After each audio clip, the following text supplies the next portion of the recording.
and I'm like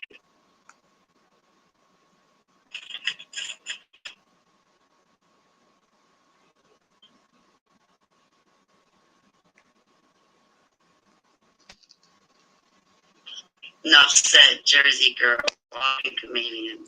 Lauren, good evening. Dang. I have full reintegration. I don't know what to expect. It's a good feeling, but I'm nervous. Excuse me, and my hair. I'm supposed to be cleaning my house for my company, but I have full reintegration, and it came just like that. When it came,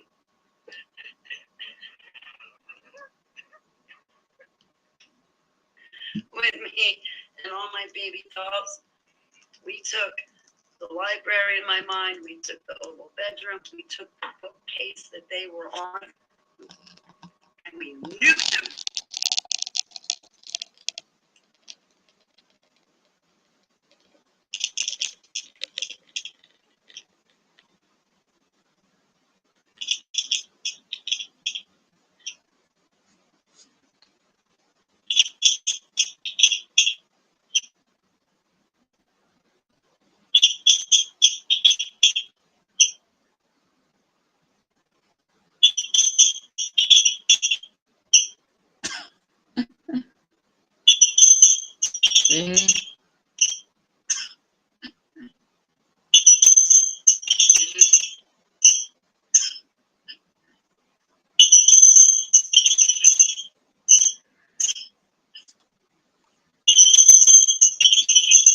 That's interesting.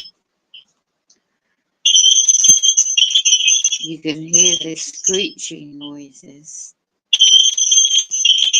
You can hear the screeching noises. It's known as the jamming the signal devices these perpetrators use. It's our normal interception of one's connection. Gang stalking evidence. You only need to look at Brian Chew. He does a really good description of this international targeted globalist list. It's interesting when you educate yourself on these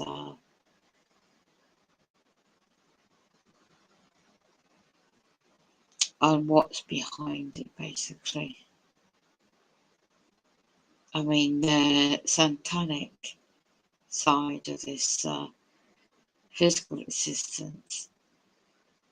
You got MJ12, the facts on the mind control. I just found a video actually. If somebody's just waking up to this. I fell asleep watching the film early and I woke up, so I don't know how many hours. A couple hours sleep, so it woke me up again, so I'm still awake now. But I have another hot drink to try and go to sleep. Now it's ironic how the AI system hacking into the mind, the hive mind, and to influence a reaction.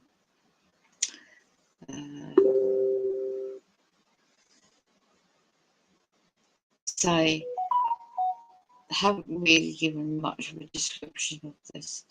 The AI are the mind control during sleep as well. But these are non-human entities. I do have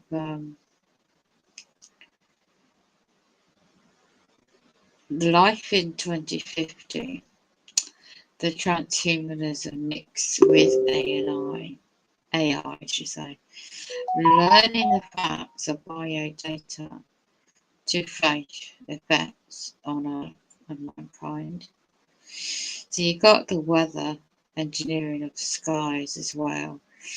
You got organised stalking, and then within that, there is a mine. I mean, the MK Ultra program. Well, 1947, the Nazi warlord, I suppose you want to call it, went to America, and they were pardoned. And their technology, advanced technology, they experimented non-consensually on individuals. 1970s got exposed, but it's got more sophisticated, the technology. So my experience of 1980s, well, to date really, it doesn't stop. And he hit me, this is about description, saying about fiction. So there are quite a lot of information. When they spread lies and slander, it's all part of this.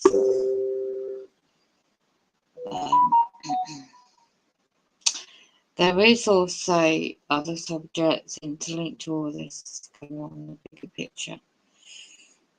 Adapt 2030, he's been warning for years about the true reality of this world. And so many people that does off-grid videos and being warning about financial collapse. If you didn't know, all this is by design. And what they go on is fear.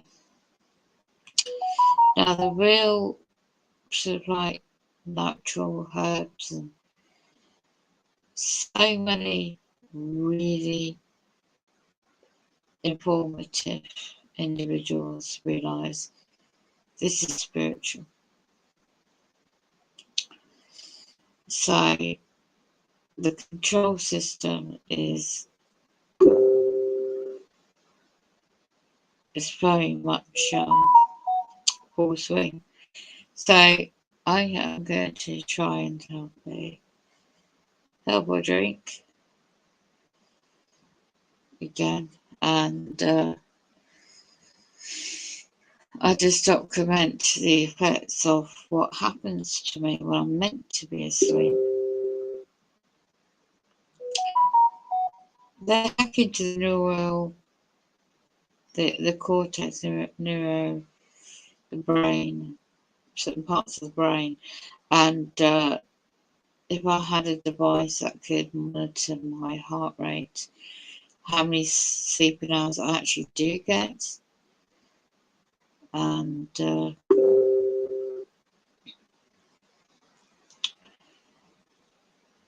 but what I'm going to try and find again, you've got the late Bill Cooper. Never was ever a conspiracy theorist at all. You've got look out for Charlie. He's got a website now as well, and others.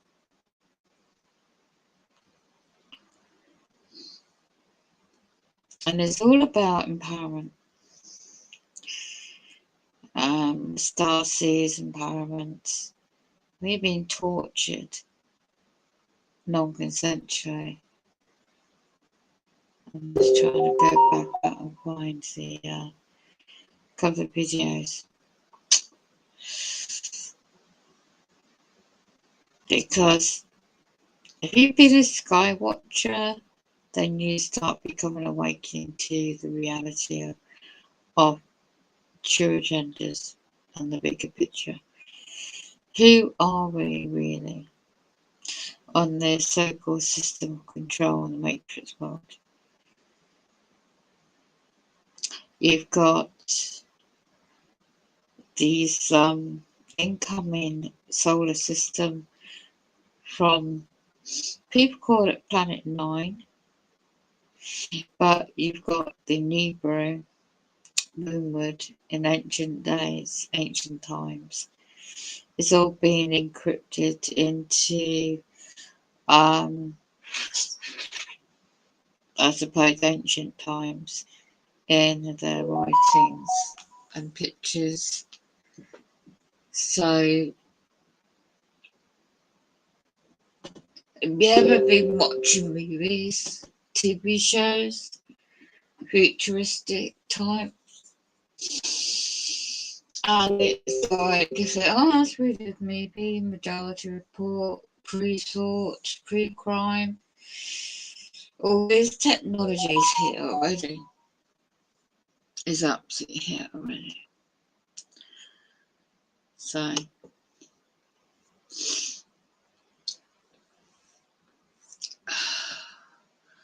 I'm going to open another tab. Majestic 12. You have to look at past history. I think I can find the interview. I'm going to play that one. Sadly, she's no longer around. First of all, I'm going to screen share and show you how bloody cold it is. Never have I known it, even in the 70s when I was a kid. -3, -4. This is the solar maximum that this is solar maximum, you know.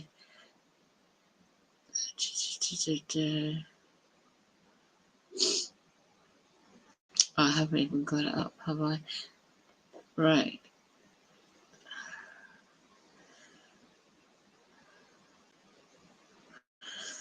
Bear with me. I'll go to this first. In England, it's known as Mets, but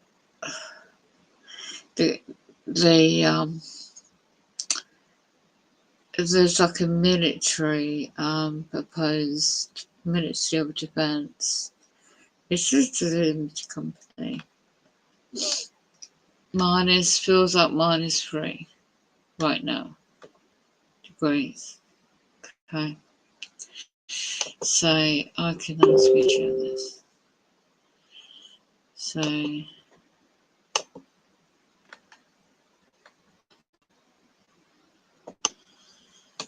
it's definitely the end of days. This is what we never get ever at this time of year.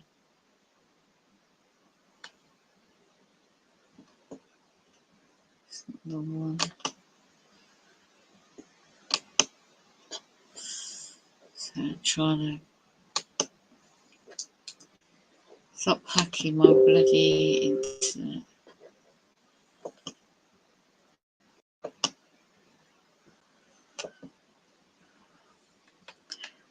So right now, by 3 o'clock in the morning, it's going to be -3. Fog, 20% prediction. Mist as well. We never get mist in the daytime or in the afternoon. You know, so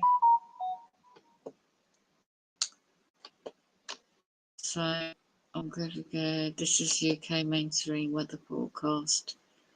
There's going to be snow. It's going to hit this region up the blue. They're not going to let on. They've got to manipulate HAARP for the engineering. So, going to last throughout the whole day. What are they hiding? What are they hiding up there? Yeah? So, when I've caught images before, I'll put this possibly on the weather cam live in Scotland. So if anything shows up, you'll see it. Now, Sunday and now and Sunday and Monday throughout the week, coming week, At night, -3. Okay.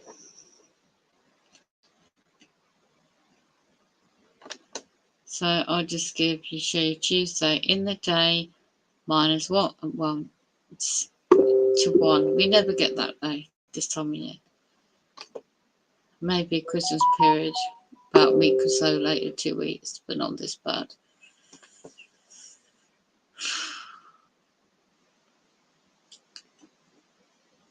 So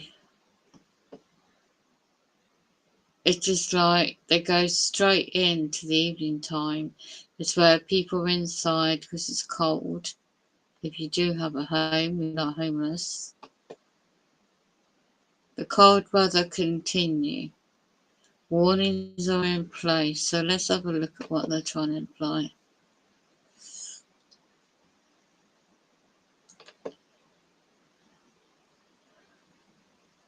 It's wintry hazards. I mean, yeah. We'll stay cold throughout the weekend and next week with the risk of sleet and snow at times. But they imply high grams. Yeah, but there's always a risk lower levels. Especially in coastal areas overnight frost, severe at times.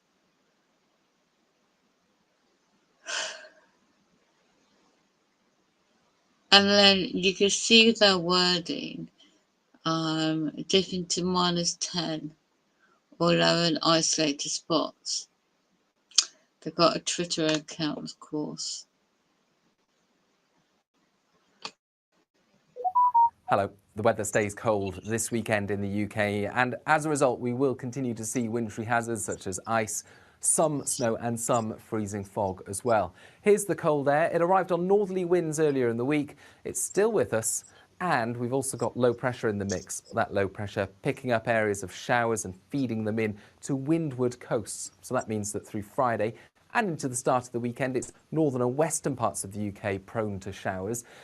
A lot of these showers are falling as rain or sleet at coastal locations, but inland they're falling as snow. And the snow really gathering pace once again across northern Scotland through the weekend. Further build-up expected here.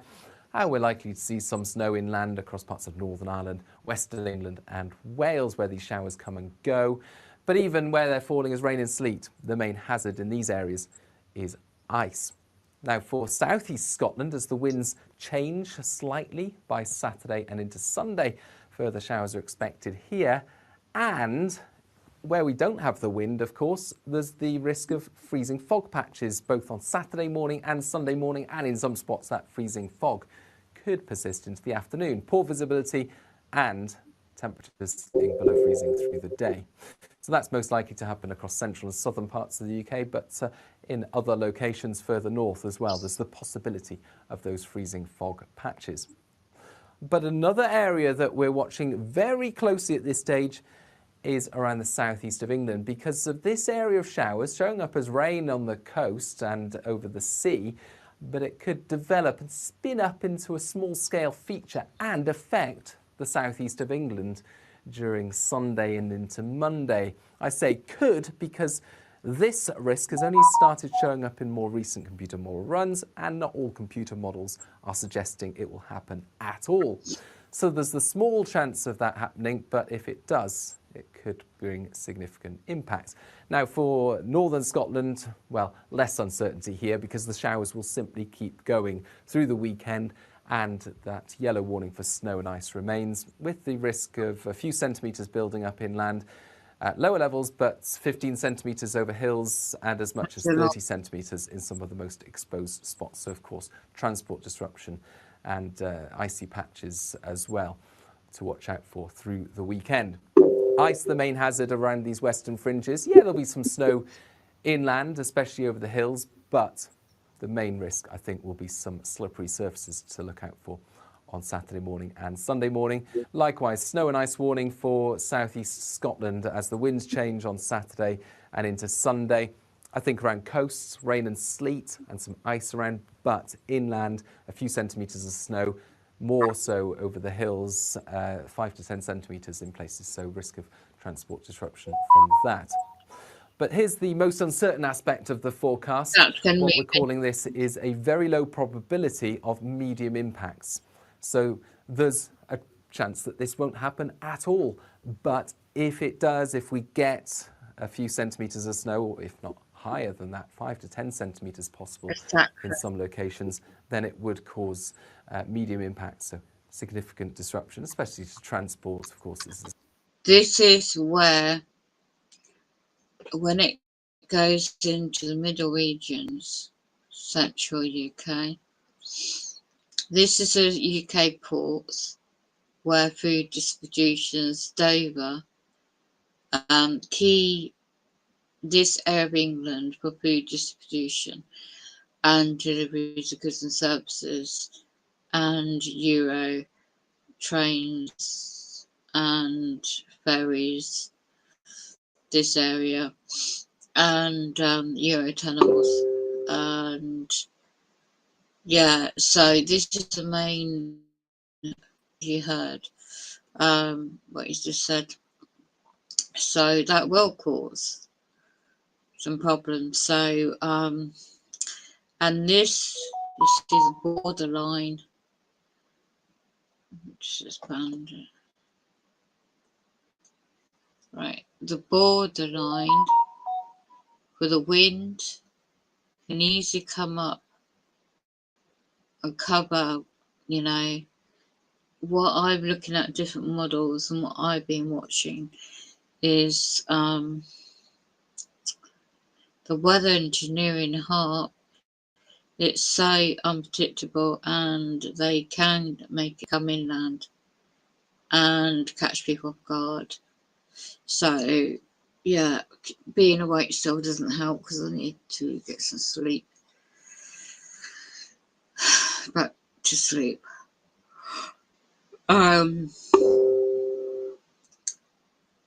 It's just really, we don't ever get it in England like this. So if you look at old maps from like history, 1800s, I don't know, depending on what year you want to go back into, where how hard and how it's always worth looking at history when you see well, I could only quote about England really, how we used to have in Cornwall, that's just the image behind him on the map, South England, coal mines. So we used to be able to use coal to light coal fires, and you had chimneys, old-fashioned chimneys. So when they brought in the combi boilers, so-called modernisation, it's extremely expensive. And who's profiting from all this? It's the big corporations and the stakeholders, shareholders, companies, you know, corporations, the bigger ones. Yet, if you're not fortunate enough to have, like, you know, affordability, the cost of rise in productions, food, well, goods and services generally, it is extremely ramped up. So the globalist financial system, they want to change over to digital currency, the new system. Well, this is global anyway, but for Bank of England Corporation to go to digital, they have to implement economical changes, practical crisis. So it's not conspiracy. You need to connect the dots. When you look at the in England, you learn how the system works, not just the weather, financial, economics, financial and economics, food industry, how the structure works, basically, generally speaking. the past and now look at it today. And then you really need to look at the future. Why bring in this artificial intelligence and AI? And when you realise and you find the documents, you read them, and you read the patterns of AI, it Neuralink with Elon Musk, and the future is control of humanity in many ways.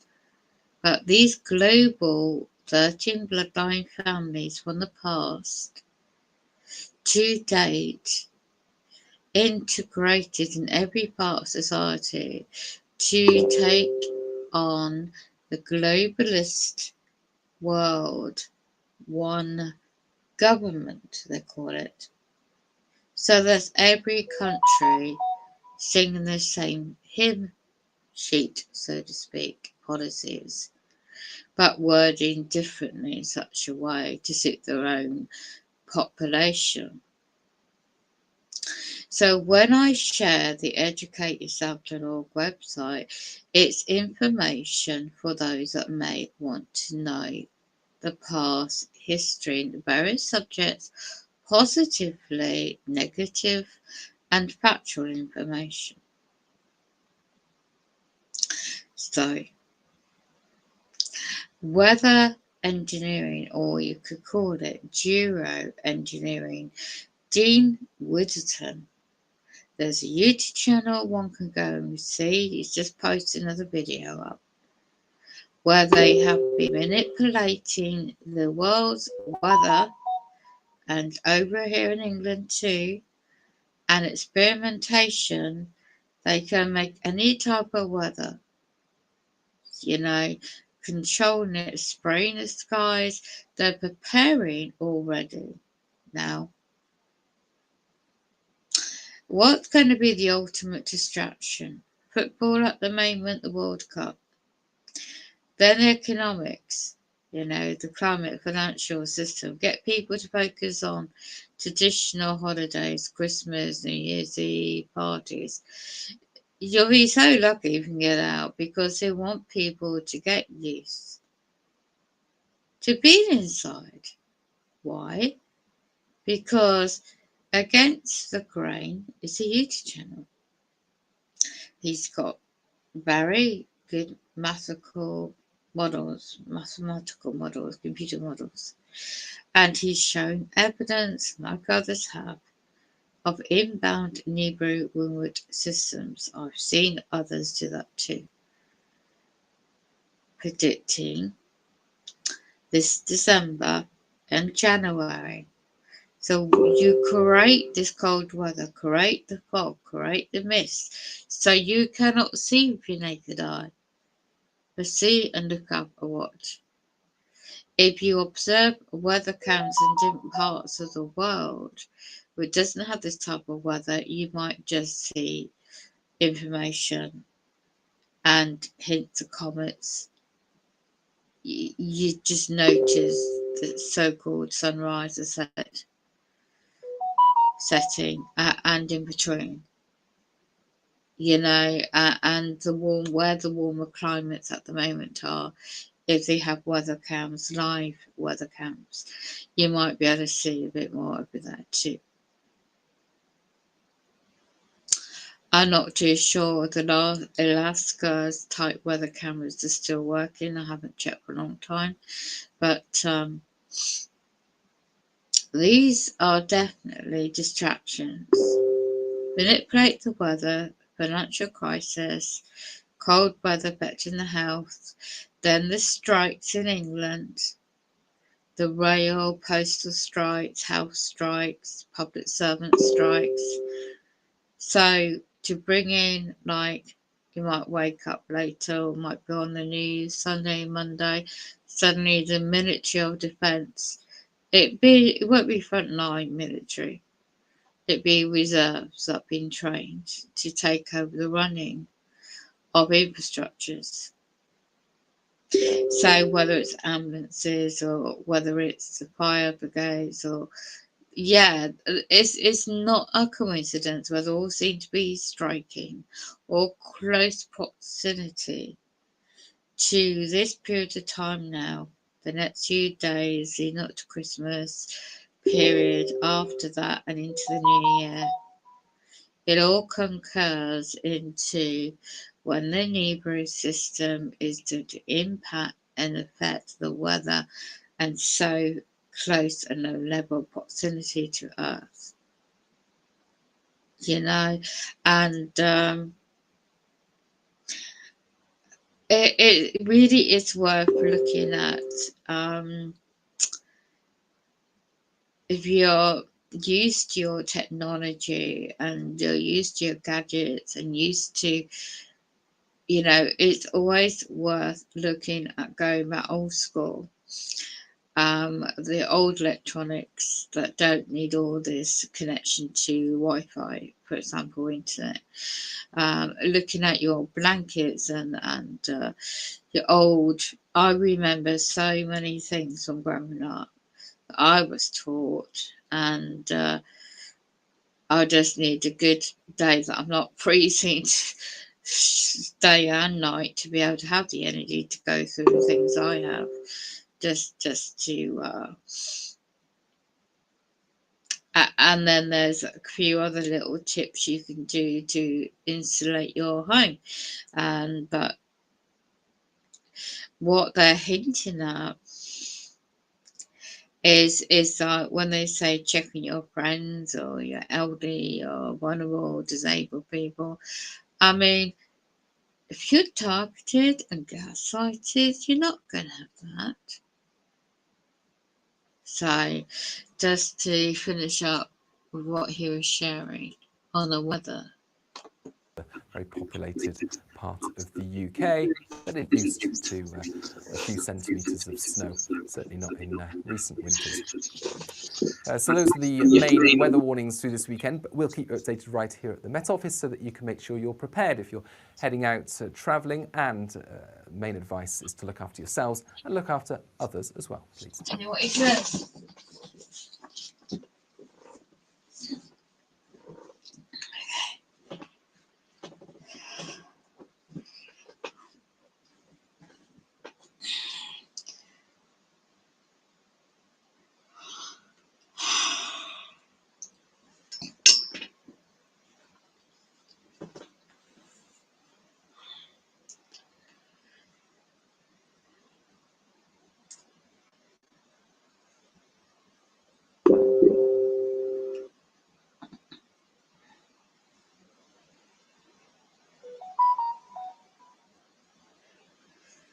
Right.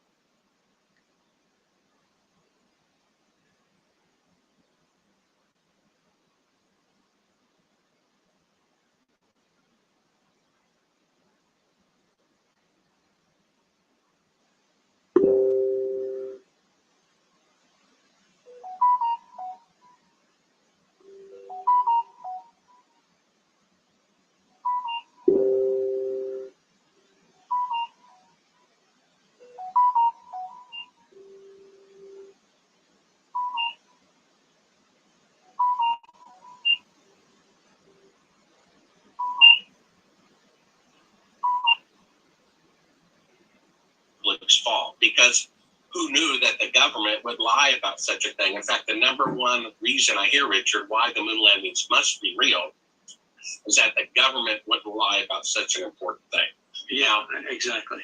They lied about the cause of the Vietnam War, which led to the death of 1 million people. So I think if they're willing to kill 1 million people without cause, they're willing to fake a TV image. And they're still doing it to this day. CNN on a green screen, and they claim bombs are falling around them in Iraq when they're in Atlanta to tell us the truth about the moon landing. And then get this, Richard Nixon doesn't even show up for the launch. Now, wait a minute.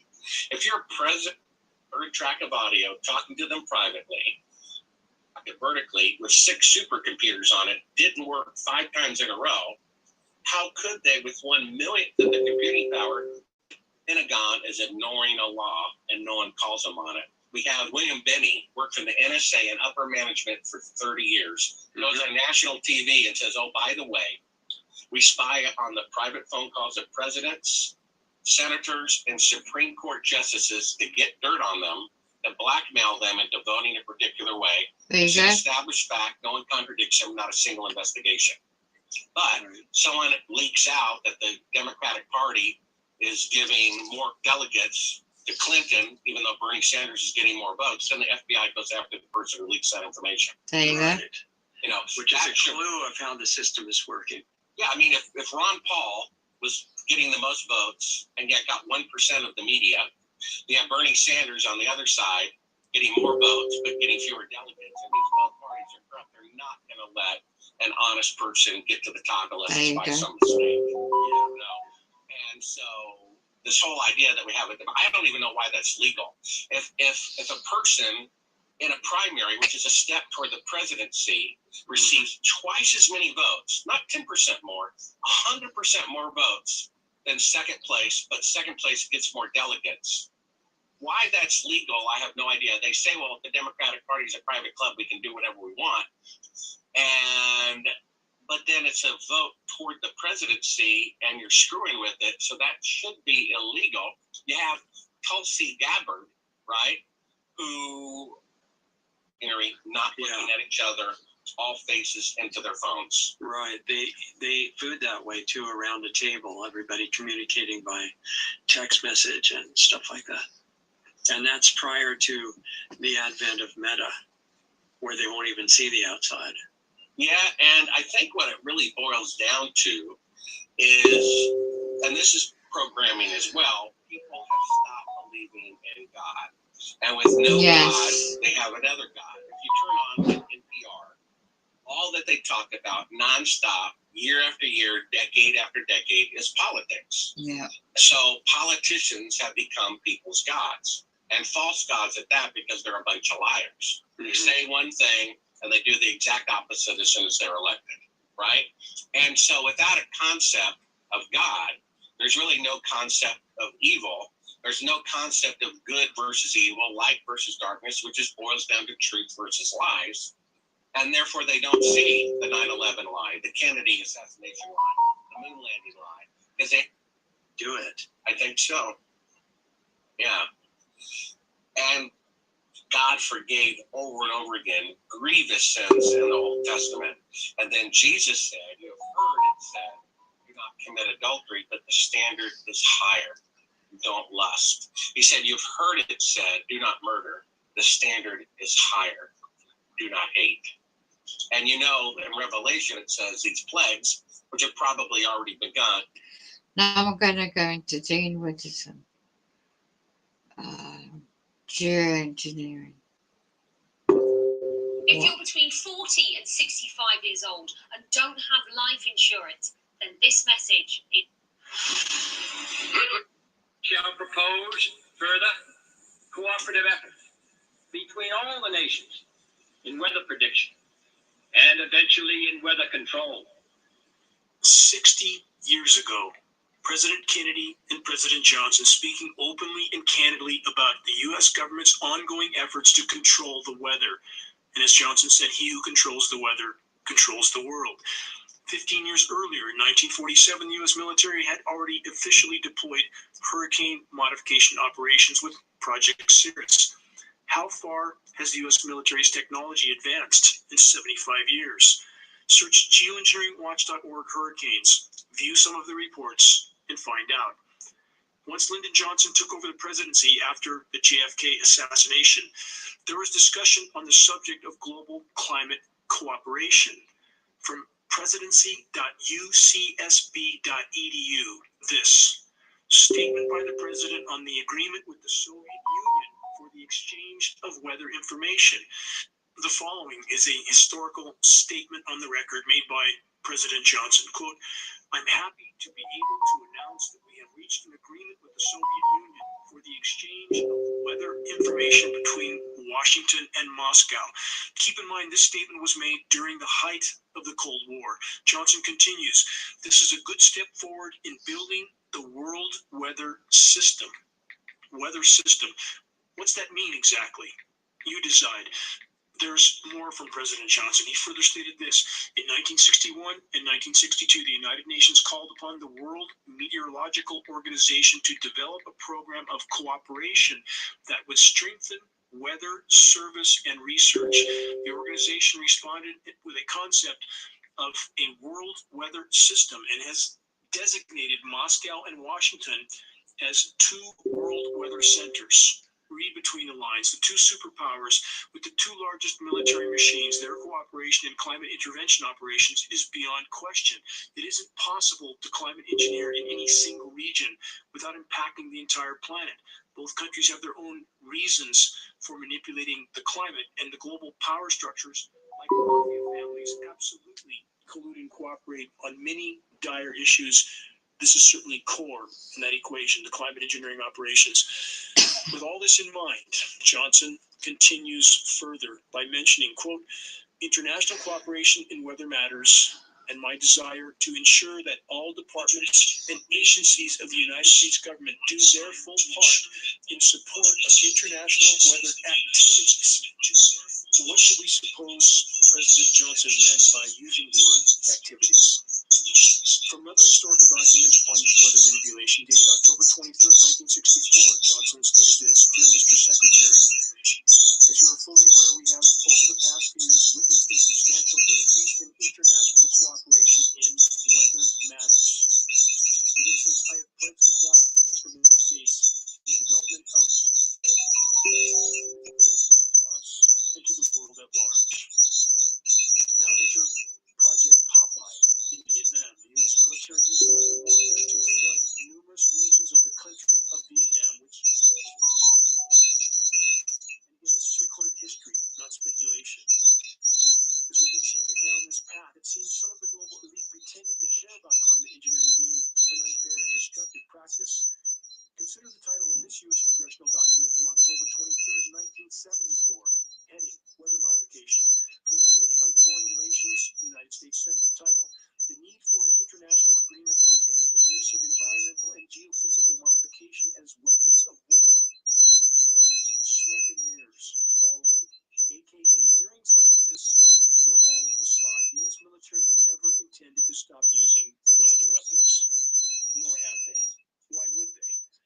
By 1978, another congressional document appeared, this one titled Federal Activities and Weather Modification. This document is almost 800 pages long. If you want to view it in its entirety, important sections already highlighted. Search geoengineeringwatch.org, massive U.S. Senate document on national and global weather modification. There is so much covered in this report, which outlines international cooperation on weather modification operations, even between otherwise adversarial nations. That point is key and stated in the report. Also stated in the report is the total legal immunity for anyone and everyone participating in these programs. What a surprise. Moving on from the UN's own website, also from 1978. Convention on the Prohibition of Military or any other hostile use of environmental modification techniques. What was the point and purpose of the UN Convention? To address, quote, the problem of artificial modification of the environment for military and other hostile purposes. Did anyone, any nation, pay attention to the INMOD Treaty, the Environmental Modification Treaty? No, of course they didn't. Again, why would they? Does anyone that's even slightly awake actually believe that the global controllers care so much about protecting global populations? Does any shred of history reflect such benevolence by the money printers that manipulate militaries and the entire matrix from behind the curtain? No, there's no benevolence in this equation. None.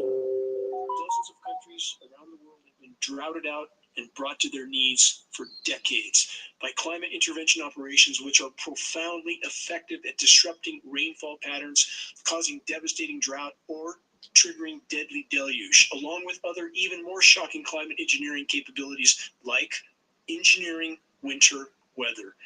Here's a few reminder cases in point on that subject, engineering winter, that I brought up in a recent broadcast. Consider the following former mainstream article headlines. This is leading somewhere. Please stick with me on this.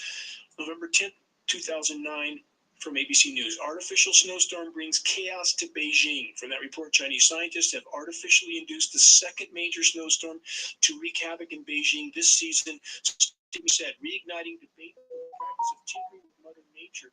Question, are we actually expected to believe that the U.S. military that's bigger than the next 10 biggest militaries combined is not neck deep in climate intervention operations, aka weather warfare? Let's continue from Popular Science magazine. Again, this reminder, November 12, 2009. China's weather manipulation brings crippling snowstorm to Beijing. Again, parallel headline to the one I just covered. This report states, while the storm came as a surprise to residents, the government knew about it all along. In fact, the report says the government caused it. Again, that's a direct statement from Popular Science. One more reminder article. This is even earlier in 2009, February 18th, from Reuters.com. China's artificially induced snow closes 12 highways. China closed 12 highways around the capital, Beijing, because of heavy snow brought on after seeding clouds with chemicals, state media said. For those that have pondered the increasingly extreme winter weather whiplash scenarios, connect the climate engineering factor. Now let's consider this puzzle piece from a geoengineeringwatch.org report titled Creating Snowstorms, the Nolenberg Patent. It's U.S. patent number 3613992A. Title of patent, Weather Modification Method, filed March 25th, 1966. Assignee, the United States of America, as represented by the Director of the National Science Foundation. The patent title states weather modification. The present invention provides a method for producing rain or snow. Materials suitable for use in practicing this invention are urea, potassium nitrate, and ammonium nitrate. The patent then states effective in producing ice crystals in a vapor cloud having a temperature as high as 6 degrees C. That's about 43 degrees Fahrenheit. In field experiments, urea has been observed to cause snow showers. The patent further states, quote, the invention described herein may be manufactured and used by or for the government of the United States of America for governmental purposes. What might those purposes be? Shouldn't we ask ourselves? Next headline from BusinessInsider.com from 2016. China spent millions on a shady project to control the weather ahead of the Beijing Olympics. Business Insider then states, quote, and dozens of other countries are doing it too. No secret, it seems, for anybody who's paying attention. Last year from the UK Guardian, China, quote, modified the weather to create clear skies for a political celebration.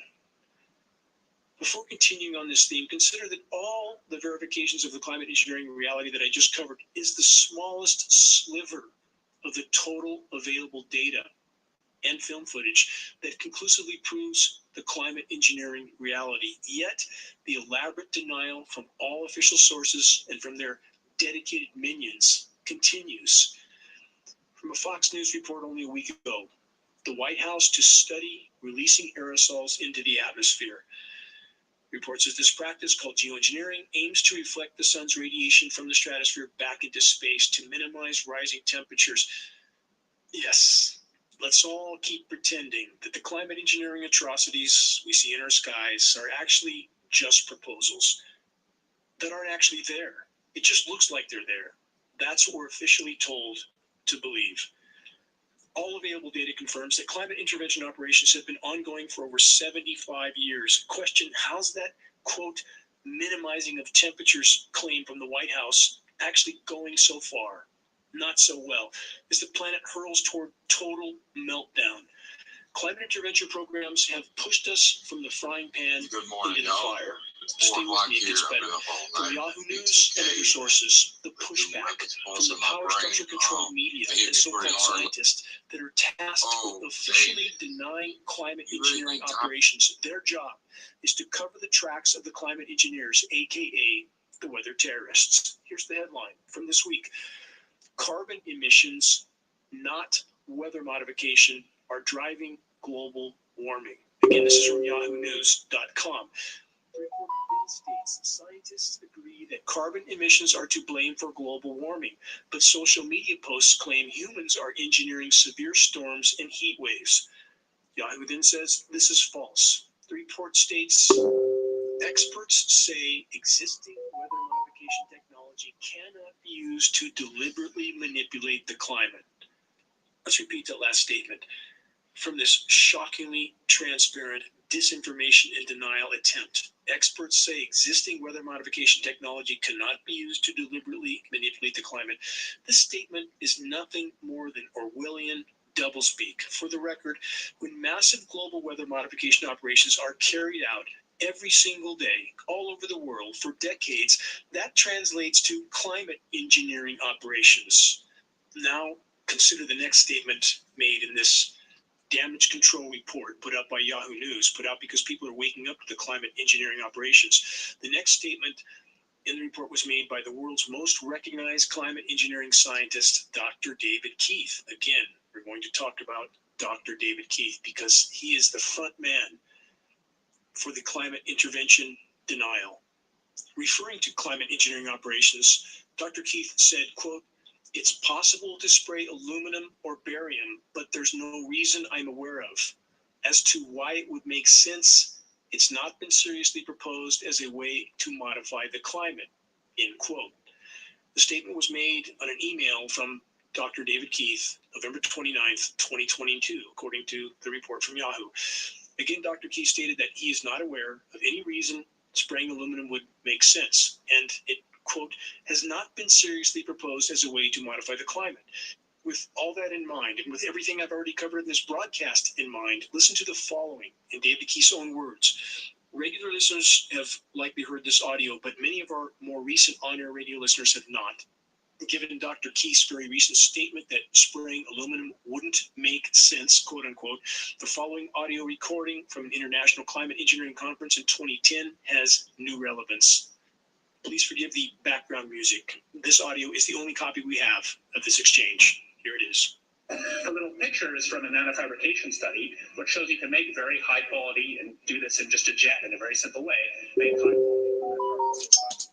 vapor which oxidizes. So it's certainly in principle possible to do that. There's a big literature that's already looked at that. And you could do that by either building new versions of these aircraft or even re-engineering existing aircraft. So there's some ideas of that. So you go to an engineering firm and you want this done. They don't say this is hard or unusual. They say, okay, yes, we can do it. Aerosol geoengineering looks like it is so cheap that the cost is basically not going to be an issue. That means that implementation decisions will be risk-to-risk decisions. The risk of doing it against the risk of not doing it. And it makes the problem of how we govern it fundamentally harder and different than normal. So I've told you there's cheap to deliver materials and stratosphere, and I'm convinced that's true. I don't think that will change. But I think the more we do research, the less easy this will look, the more complicated the environmental effects will look. And that's a good thing, because right now it looks too easy.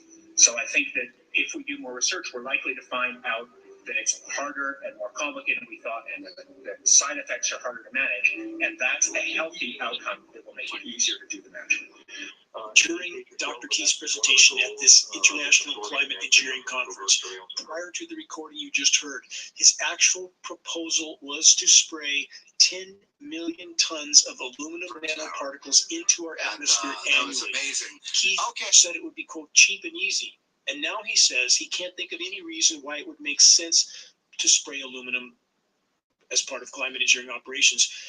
And that spraying aluminum into the atmosphere has, he says, never been seriously proposed. That's what his latest email stated. Really, Dr. Keith, you in fact seriously proposed it at this International Geoengineering Conference. And I know because I was there. So I was subsequently banned from future conferences for asking Dr. Keith the following question. And by the way, it's not really a moral hazard. It's more like free riding on our grounds.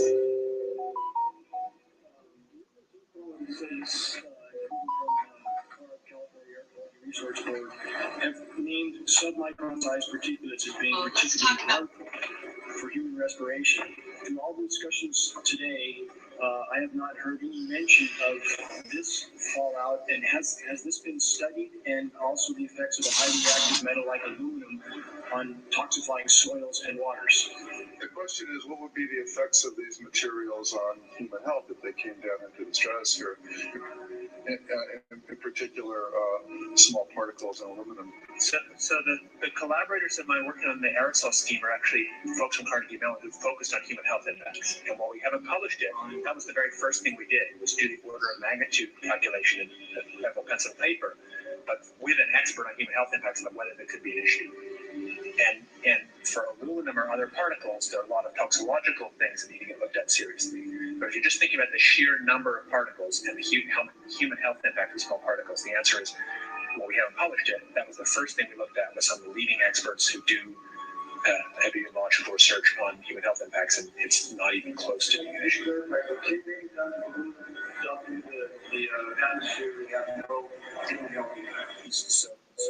be more careful here.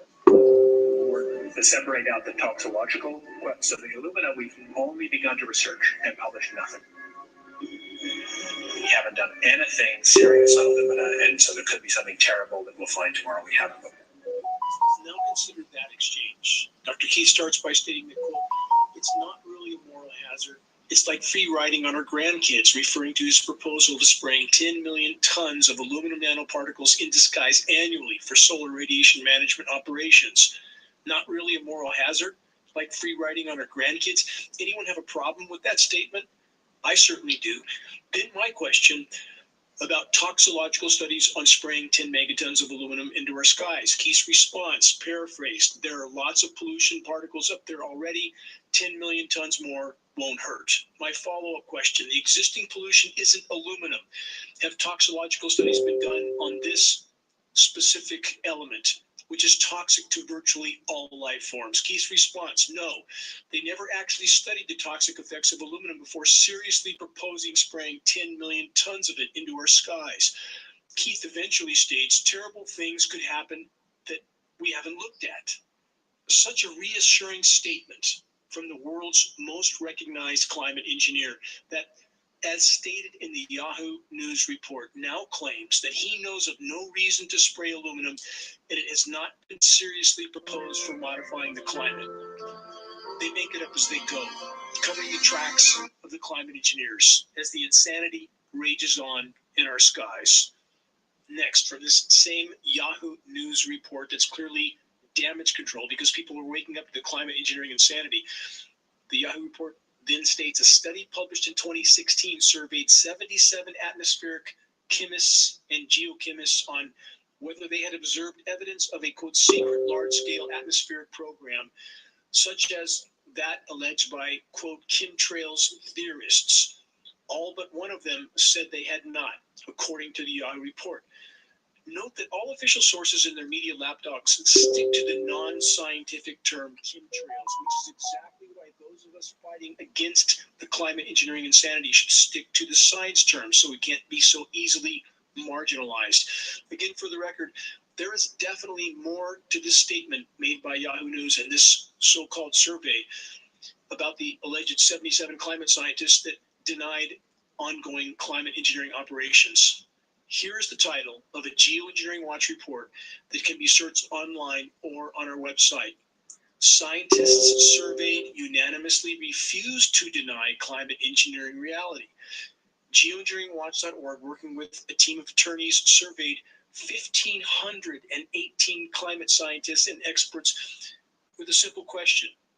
Were they willing to state on the record that climate engineering was not already occurring?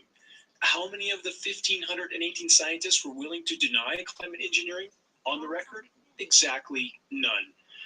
Geoengineeringwatch.org published the full list of scientists surveyed, every single name, and the list included all 77 of the so-called scientists that stated on the former survey that they saw no evidence of climate engineering. Quite a contradiction, wouldn't you say? Imagine that. From a website called David Keith's Research Group, this climate engineering denial attempt, titled Chemtrails Conspiracy. Do we follow the word of God, or we just do whatever we want to do? Chemtrails. Sorry? I believe in God. I believe in God. I'm a Catholic. I have been to churches here. So that's just part of the weather. during training. No Satanism in the military.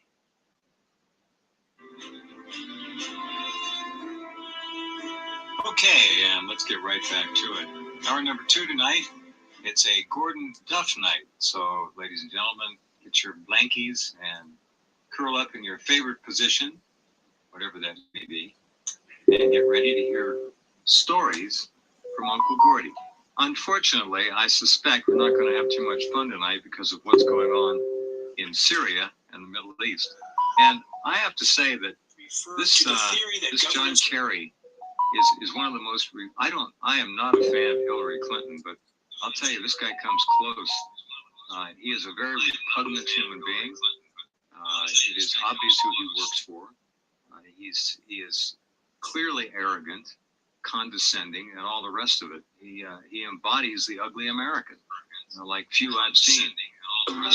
Okay, we continue on this Tuesday night with Mr. Duff. All right, sir, go ahead.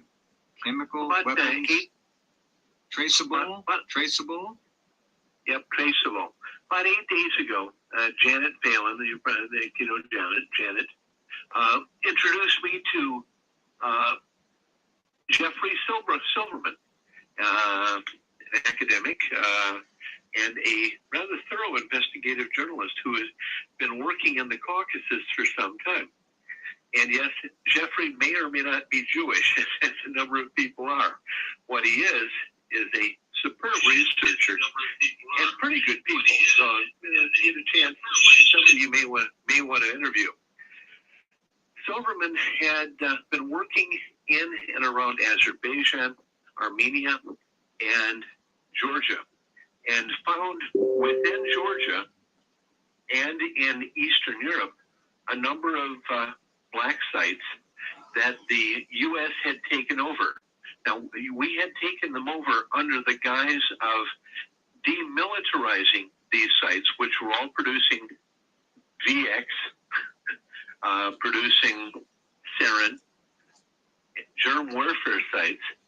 We had taken these over, and we were supposed to spend our money to demilitarize these on behalf of these nations that were impoverished as the Soviet Union and their empire had broken down to nothing.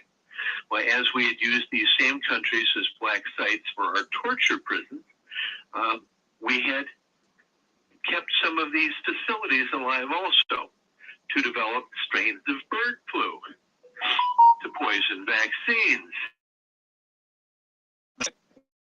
today, but they're all over the internet. You have a narrated version by me at veteranstoday.com.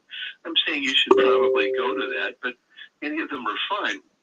And you can see the Syrian rebels, mercenaries, whoever they are, using heavy Soviet mortars, assembling and fusing these chemical weapon gas shells and firing them at Syria. And you can clearly see they are not Syrian army. So the cover for this was, of course, the Israelis had created phony signals intelligence where pretend Syrian army units were saying, hey, do you have the poison gas? Yeah, I've got it in my sock. Well, let's sneak out and fire it into this poor village. Okay, but we're not going to tell anyone. And, of course, they turned that over to John Kerry, who, I've learned this from my secret sources. Such despicable people, we're going to have to blow them up. And all of this, of course, is debunked because the people they sent these weapons to, one of them happened to have, heaven forbid, he got it for Christmas, an iPhone. Probably a 5. And so while they're putting these shells together and lobbing them into Syrian villages, we can clearly see who they are because they couldn't resist not just filming it and doing a really good job. Thank you to the people at Apple. And then posting it on the internet. Thank you. Which, on a best case scenario, makes John Kerry look like a total tool. And you and I know that he's something far worse. But I want to know how he can do and say the things he does. We have Obama keeping back, and we have Marty Dempsey, who speaks for the military. And the military has been going through a cleansing period recently. Dempsey has been, Dempsey is involved in a Stalinist purge of Christian Zionists, Satan worshipers, dispensationalists, and varying forms of thieves and perverts, which will, if he's thorough, almost everyone that was promoted during the Bush years will be gone. But that's going on in a major sort of way. I'm with you on getting rid of the Satan worshipers. That's a bad plague, and it is pandemic now. The Satan worshipers in our military are the largest and most threatening single group. Well, they're growing fast. I don't know that they're any worse than the organized inner city gangs who are in the military, but they're sure as hell on the running. And they don't have the numbers, perhaps, but it's pretty evil stuff. I'm wondering if we could recruit the gangs and send them after the Satan worshipers. No, that would be fun.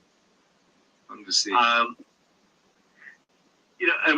wondering between and the cartels, it's really hard to tell which organized crime group is going to come out on top here, but certainly not. There is little or no hope for the American people, and one of the questions I've got, and I guess this is something I'm running into, or is it because I'm meeting different people? But a certain number of Americans are wearing out on stupid. I mean, where it just doesn't work that well for them anymore. It's unbelievable.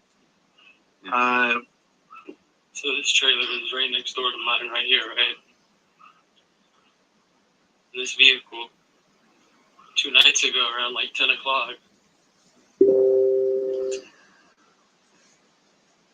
Okay.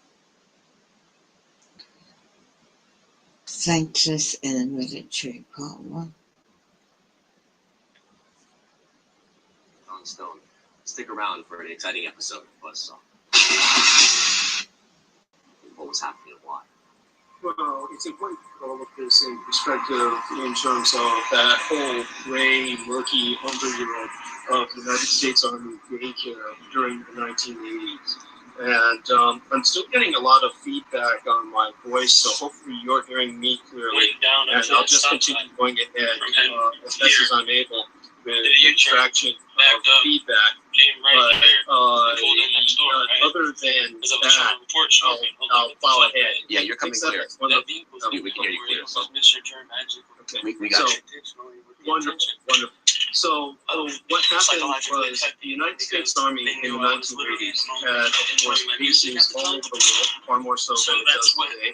It had bases in, for instance, places like Okinawa, Panama, South Korea, the Philippines, West Germany. Many of these bases are closed today.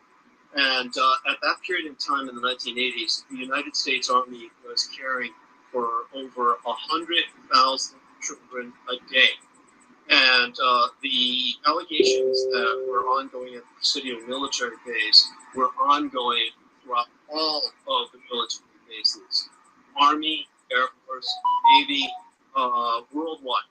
And special investigative teams were called in to try and figure out whether these allegations were true or whether these were childhood fantasies. And invariably, they would rule against the children. So one of the reasons that they would have as rationalization, most specifically in the state of California, was that the children were deemed not to be of a mature enough age for their statements to be taken seriously in an adult court. This is what made child abuse the perfect crime, and that anyone could do whatever they wanted to these children, and whatever the children said would be dismissed because whatever they said, they were too young to prove as adults. They wouldn't be taken as any kind of serious evidence. So what's going on at Presidio specifically and at West Point and a number of other bases was children were displaying injuries, anally, vaginally, throughout their bodies. And these children were being brought before military MDs. Many of them were children of military MDs. And the real stink occurred when officers' children were being assaulted. Now, what was going on was essentially what later on became known as the Officers' Massacre. And what happened was many of the officers who were considered to be of a Christian demeanor or a demeanor that was not conducive to honoring the new religion of Satanism in the U.S. Army had their children being assaulted, and as a result, many of them refused their promotions, and not only would they refuse advancement, many of them would refuse to serve, and they would one way or another serve until their commissions were over and not renew their commissions. So what happened was an enormous amount of officers, because of the way their children were treated and the way that no justice was ever brought forth for their children, a lot of these officers ultimately left the U.S. military. And what happened is many of the officers who filled their place were followers of the temple of sex. So our military became gradually more and more administered by Satanists. To put this into perspective for you, the chaplain's manual, which people can look up online, was written by Colonel Michael Aquino in retirement. When he retired as a full-bird colonel, then what happened was they contracted him to write the chaplain's handbook for all of the chaplains of any faith in the U.S. Army. And the reason that they did that was so that all the Catholics, the Protestants, the Buddhists, the Scientologists, whoever else was serving in the Army of any faith that had chaplaincy, all of the other chaplains had to bow to the rituals of the Satanic Church. So they didn't hire a rabbi, they didn't hire a priest, they didn't hire a deacon. They made certain that the chaplain's handbook was written by a Satanist, so that when magical rituals were being conducted, everyone else would get out of the way.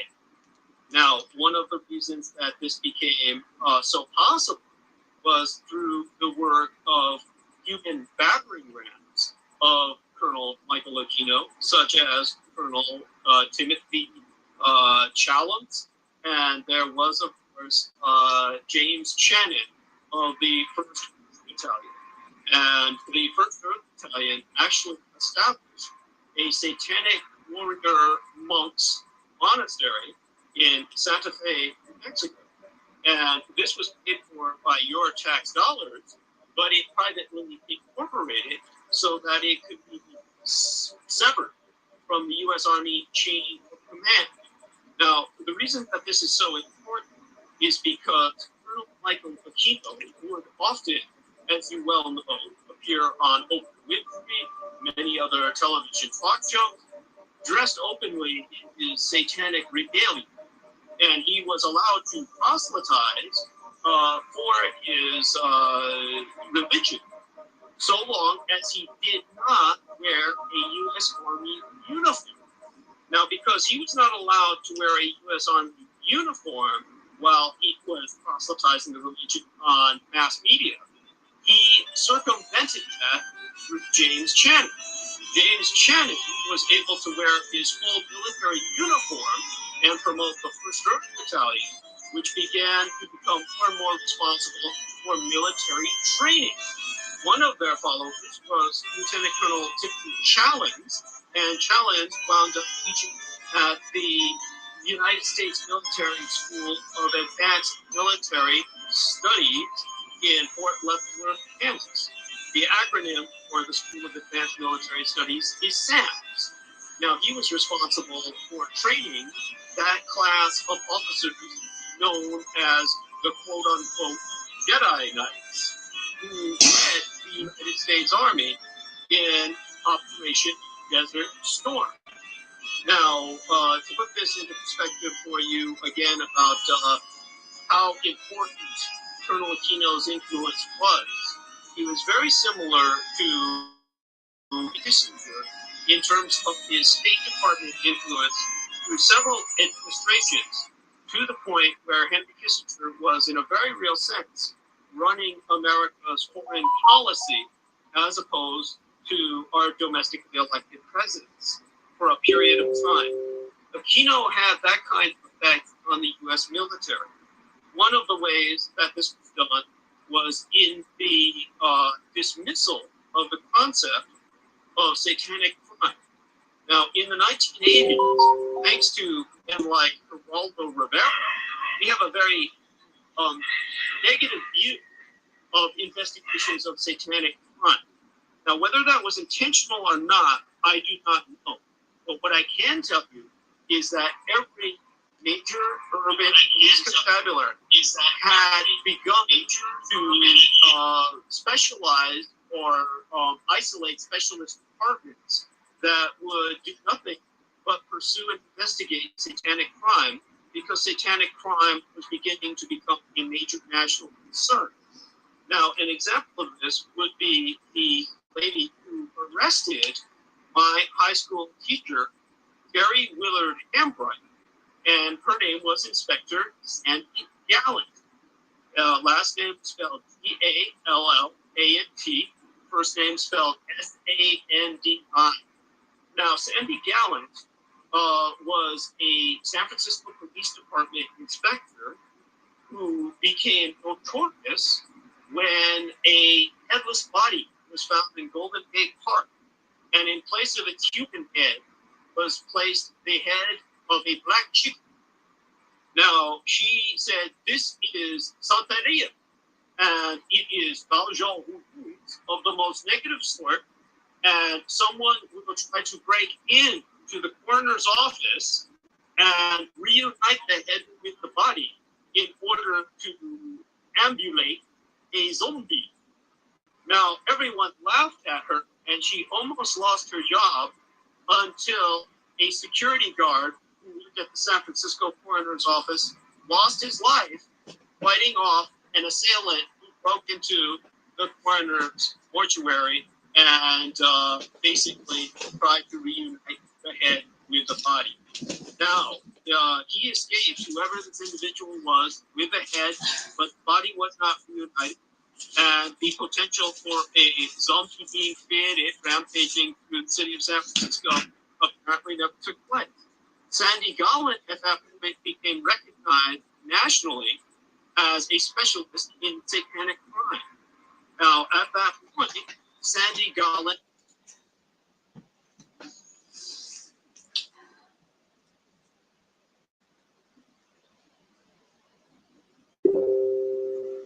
in satanic crime.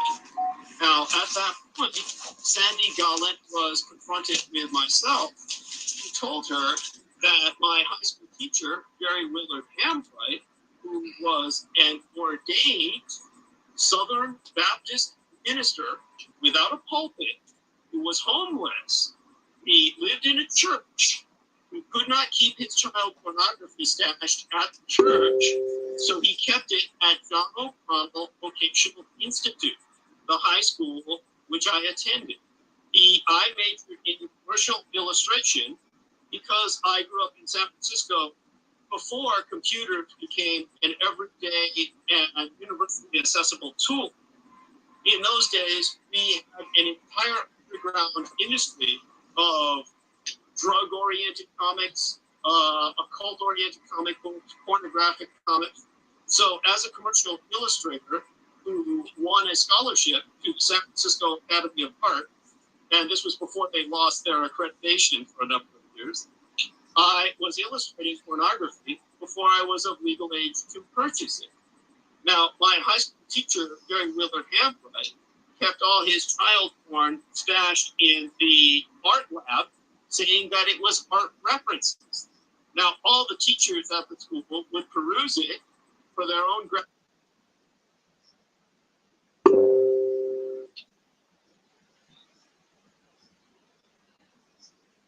gratification. But ultimately, that's how I got him arrested. Now, keep in mind that not only was he teaching at the high school, where he was of no harm to someone like myself because I was too old for him, he ran the daycare center at the City of Military Base. Now, the child daycare center at the City of Military Base had the potential for caring for 1,000 children, 500 children. Now, to put this into perspective for you, the Presidio Military Base was 1,500 acres. It was an enormous part of San Francisco, almost a quarter of the San Francisco city and county. Now, the Presidio Military Base was the Western Defense Command Center. It was responsible for the administration of the 17 Western states and for the occupied Kingdom of Hawaii, now a U.S. state. Now, this Presidio Military Base had an enormous amount of underground tunnels dug by the Ohlone tribe of American Indians who had been enslaved by conquistadors. So the Presidio Military Base had buildings, but such as the Presidio Officers Club, that were 200 years old, and as old as many of the buildings on the East Coast. Now, these tunnels were later reinforced and made into battery tunnels for massive artillery to shell any invading ships. Now, after World War II, they became lead-lined and concretized to house Nike Zeus missile system that could retreat back under the tunnels. And these were anti-ballistic missiles intended to take out any incoming CPM. That's how important the Presidio Military Base was. Now, when the daycare center became a national scandal, they ordered me to destroy all the maps of those tunnels. Now, no one that I know of has any extant maps of those tunnels. Now, to put all this into perspective again, when Gary Whitler Campright was finally indicted for his crime, he was indicted for no less than 14 assaults against children who were all under 4 years of age. Now, this was by a federal grand jury that would have indicted him for many hundreds of more such crimes had he not died of AIDS. So it was calculated that he had infected no less than 500,000 children with AIDS. Now, that is a monumental crime against humanity, which the United States Army covered up. Now, one of the men who was accused of molesting the children was Colonel Michael Aquino. Now, ironically, well, he could not walk around on Oak Wednesday or Geraldo Rivera wearing a military uniform. He walked around the City of Military Base in full pancake makeup with a widow's peak, clipped eyebrows, and a 666 tattooed to his forehead in full uniform because he was the officially recognized satanic chaplain of the U.S. Army. Now, I, in a sense, am responsible for his getting freed or getting relieved of a lot of the charges against him, because as his officially appointed liaison, a job which I held under orders, I must emphasize. This is not something I volunteered for. I had to present to the FBI and the CID, the Criminal Investigations Division of the U.S. Army, the Bureau of Alcohol, Tobacco, and Firearms, San Francisco Police Department, the fact that he was not on base during the time of the major childhood molestations. Now, in all fairness, all of the children who were showing signs of anal, vaginal injury, etc., these children were taken in automobiles by either the FBI, the San Francisco Police Department, other investigative agencies, and they were driven past Colonel Aquino's home right next to mine. He lives only a few blocks away from me. He's practically a next door neighbor, and he and I have lived in the same neighborhood for decades. Now, they were driven right past his home, and all of these children were able to identify it. And they all claimed that they had been taken in that home to what was known as the Black Room, entirely painted black, where he himself and Gary Willard Hambright were both dressed in woman's clothing, and Colonel Aquino's wife Lilith was dressed in man's clothing, and they were forced to perform unspeakable and heinous acts on each other and on themselves, and were, of course, molested and raped. Now, this was described at length and ad nauseum, not only in the Presidio military base, but also at West Point. Now, what happened at West Point was a young lady was brought in, probably around the year 1984, if I remember correctly. And this young lady had all of the normal injuries that abused children have. We're talking about anal rape, vaginal rape, and she basically was one of the first people. This was 1984. She was 3 years old. She was one of the first people to bring attention to the fact that the West Point Child Daycare Center, where all these children were forced to attend, was building number 666. And 22 months, just months before her case, there was a 22-month-old girl who had been murdered by a U.S. Army Staff Sergeant on West Point, and he was allowed to go scot-free. He was never punished. He never spent a day in jail. And all kinds of other children, many of them the sons of pediatricians, the daughters of military MDs, started complaining about being forced to eat feces, drink urine, rub all of these materials all over themselves. Well, guess who investigated all that and said that they were all literally full of it? Rudy Giuliani. Rudy Giuliani was in charge of the investigation. He said all these children just want attention. It's all childhood fantasies. Now, at that same time, a special investigative division was investigating all kinds of these crimes that were going on in Panama. Many other things were going on at many other military bases all over the world. And the end result was, thanks to men like Rudy Giuliani, all of this was dismissed. And the end result was, of course, men like Aquino walked free. One of the reasons why was because, again, professionally, I had to acknowledge the fact that as far as I knew, being his liaison, he had never physically been on the base during the time of all the molestations. Now, during that period of time, around 1986, 1987, he was basically doing a lot of work in Washington, D.C. And that, of course, is where West Point is at.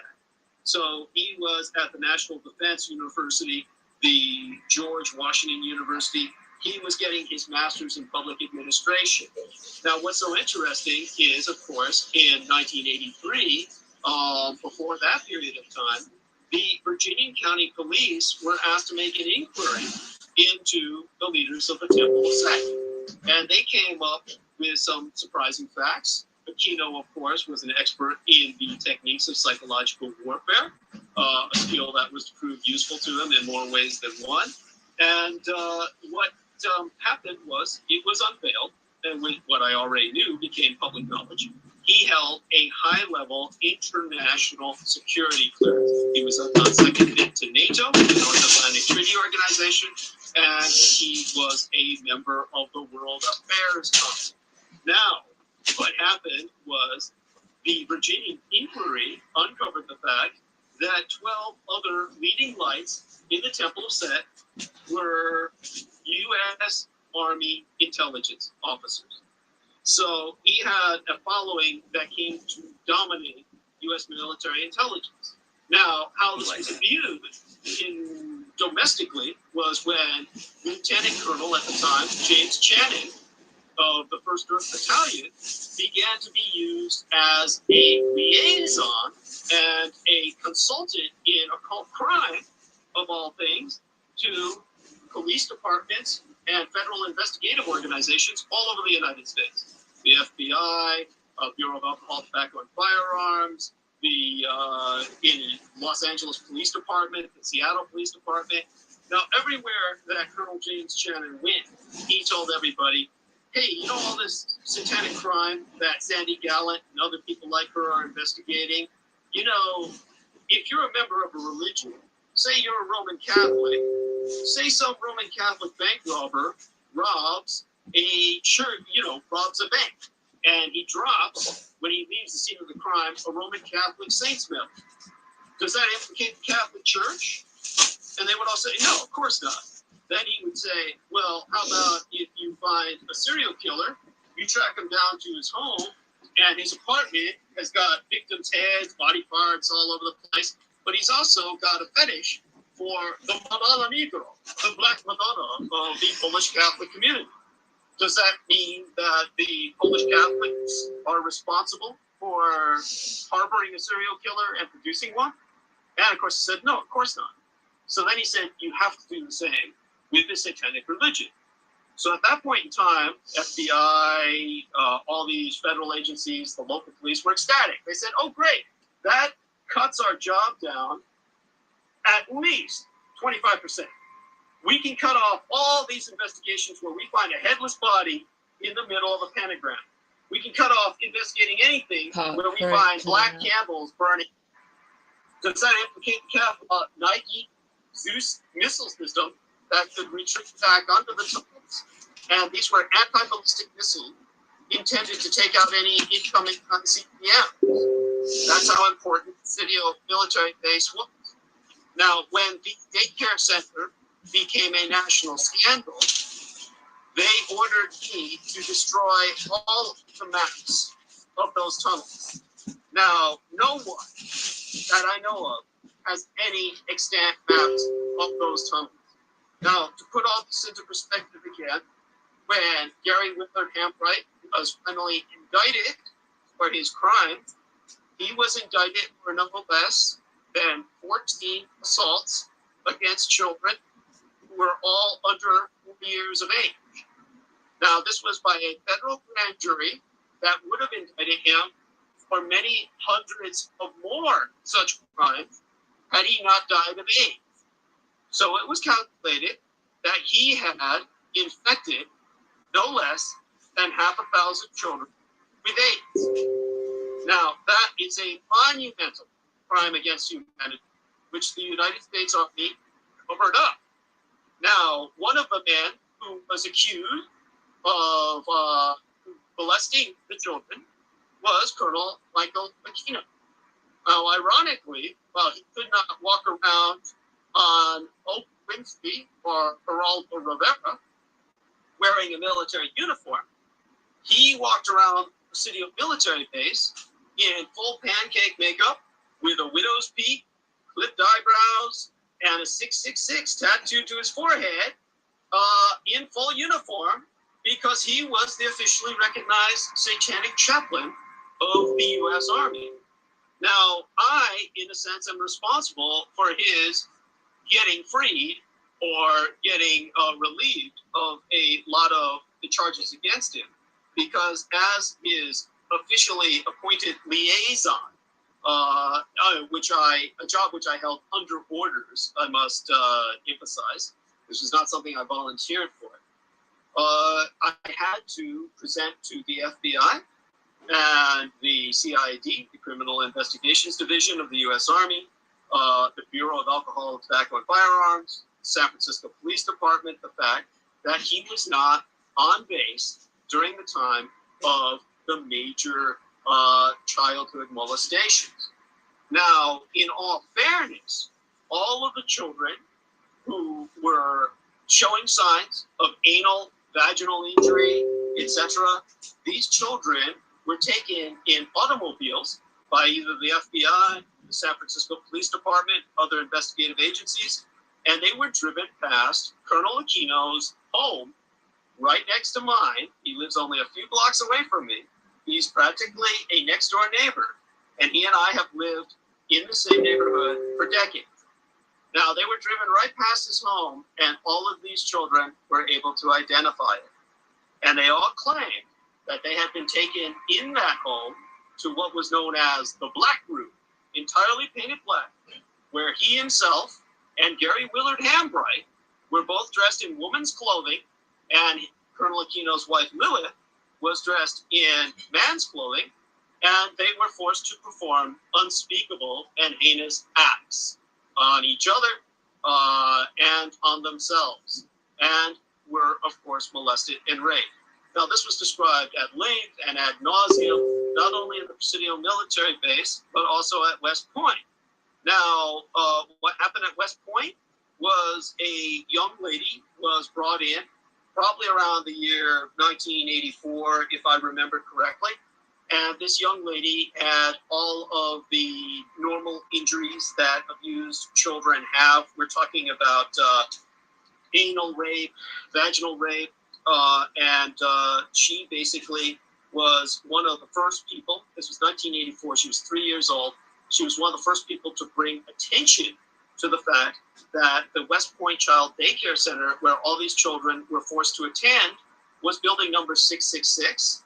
And 22 months, just months before her case, there was a 22-month-old girl who had been murdered by a U.S. Army Staff Sergeant on West Point, and he was allowed to go scot-free. He was never punished. He never spent a day in jail. And all kinds of other children, many of them the sons of pediatricians, the daughters of military MDs, started complaining about being forced to eat feces, drink urine, rub all of these materials all over themselves. Well, guess who investigated all that and said that they were all literally full of it? Rudy Giuliani. Rudy Giuliani was in charge of the investigation. He said all these children just want attention. It's all childhood fantasies.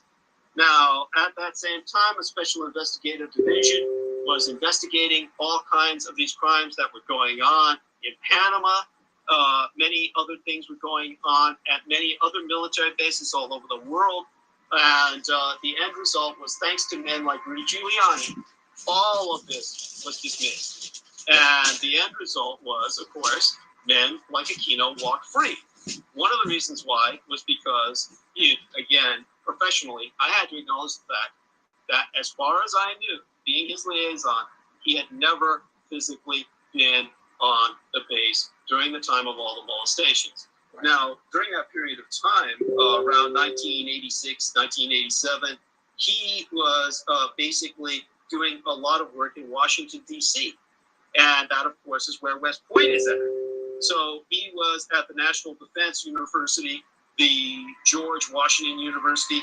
He was getting his master's in public administration. Now, what's so interesting is, of course, in 1983, before that period of time, the Virginia County Police were asked to make an inquiry into the leaders of the Temple of Set. And they came up with some surprising facts. Aquino, of course, was an expert in the techniques of psychological warfare, a skill that was to prove useful to him in more ways than one. And what happened was, it was unveiled, and when what I already knew became public knowledge. He held a high-level international security clearance. He was on second mid to NATO, the North Atlantic Treaty Organization, and he was a member of the World Affairs Council. Now, what happened was the Virginian inquiry uncovered the fact that 12 other leading lights in the Temple of Set were U.S. Army intelligence officers. So he had a following that came to dominate U.S. military intelligence. Now, how this was viewed domestically was when Lieutenant Colonel at the time, James Channon of the 1st Earth Battalion, began to be used as a liaison and a consultant in occult crime, of all things, to police departments and federal investigative organizations all over the United States. The FBI, Bureau of Alcohol, Tobacco, and Firearms, the in Los Angeles Police Department, the Seattle Police Department. Now, everywhere that Colonel James Channon went, he told everybody, hey, you know all this satanic crime that Sandy Gallant and other people like her are investigating? You know, if you're a member of a religion, say you're a Roman Catholic, say some Roman Catholic bank robber robs a church, robs a bank, and he drops, when he leaves the scene of the crime, a Roman Catholic saint's medal. Does that implicate the Catholic Church? And they would all say, no, of course not. Then he would say, well, how about if you find a serial killer, you track him down to his home, and his apartment has got victims' heads, body parts all over the place, but he's also got a fetish for the Madonna Negro, the Black Madonna of the Polish Catholic community. Does that mean that the Polish Catholics are responsible for harboring a serial killer and producing one? And of course he said, no, of course not. So then he said, you have to do the same with the satanic religion. So at that point in time, FBI, all these federal agencies, the local police were ecstatic. They said, oh, great, that cuts our job down at least 25%. We can cut off all these investigations where we find a headless body in the middle of a pentagram. We can cut off investigating anything where we find black candles burning at the site of a crime, where a dog has been run over multiple times. We no longer need to consider these satanic. So the end result was pages and pages of satanic crimes investigation techniques that had been incorporated through the professional work of investigators like Sandy Gollin were removed from investigative field manuals of federal departments and from local constabularies. And as a result, the wave of satanic crime came to an end. And that's why whenever they find a body now, headless in the middle of a pentagram, it never makes the news because they don't report it, meaning the police. They will dismiss it and say, oh, that's freedom of religion. And just because whoever did this follows that religion does not condemn that religion of Satanism.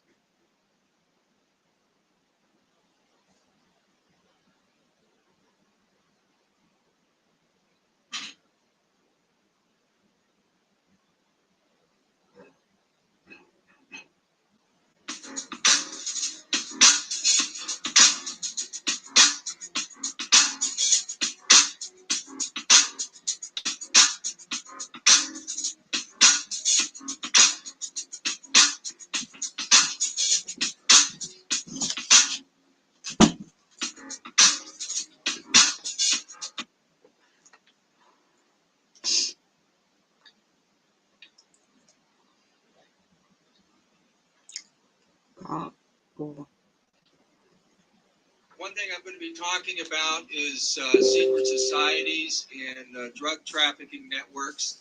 And well, the Order of Skull and Bones is a secret society that is based at Yale University, been around officially as the Order of Skull and Bones since 1832.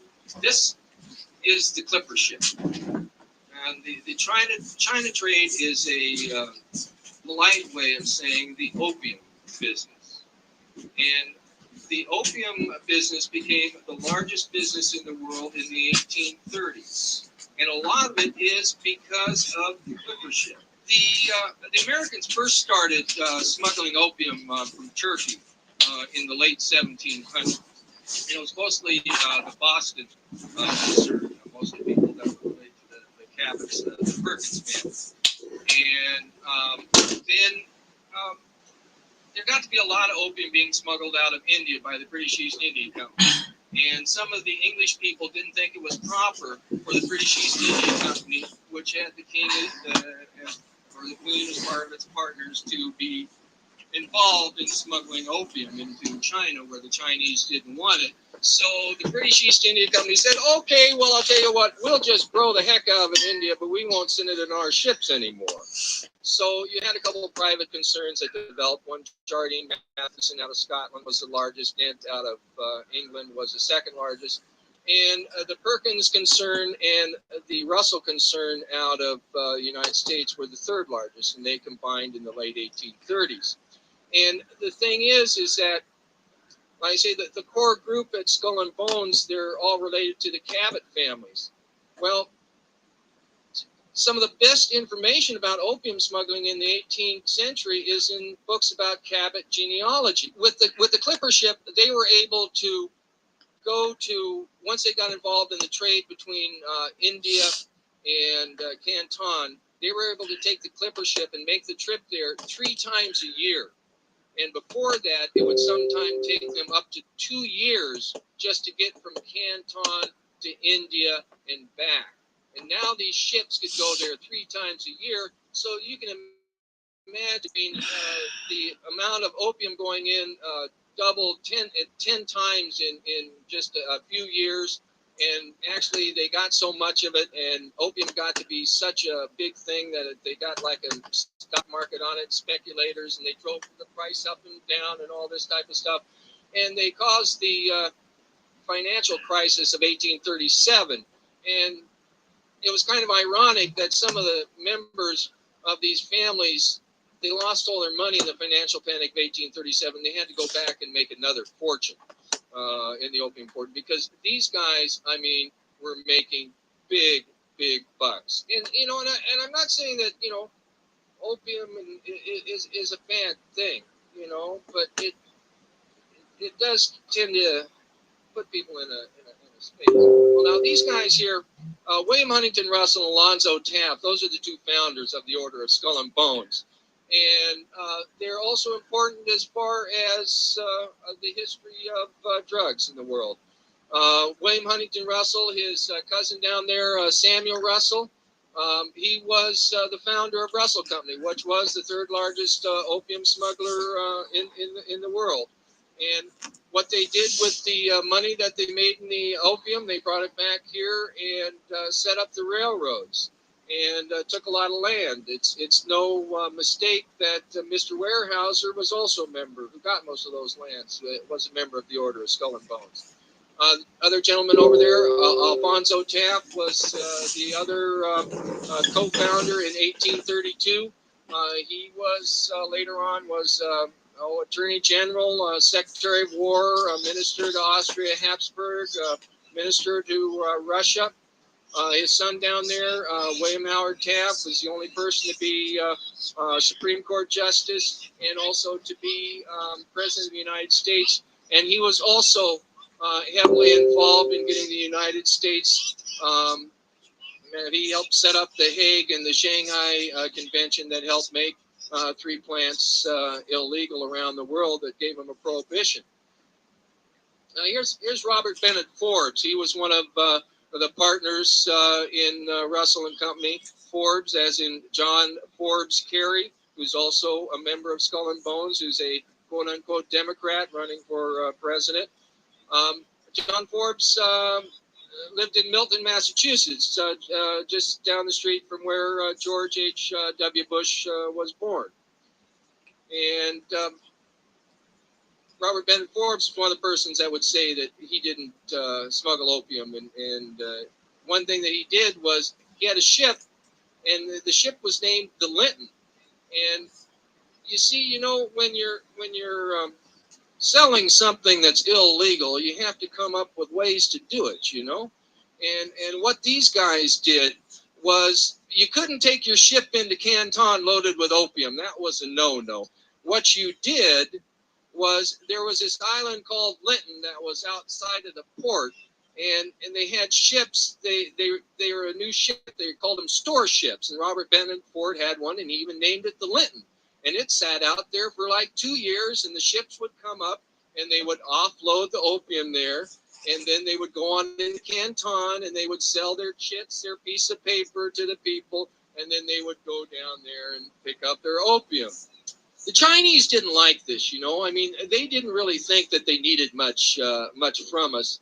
And after the Americans first, we were able to sell them some of the ginseng that we collected and whatnot, but they didn't really want the pottery that we made. They had China, you know, and they had all the cloth and all the stuff that they needed.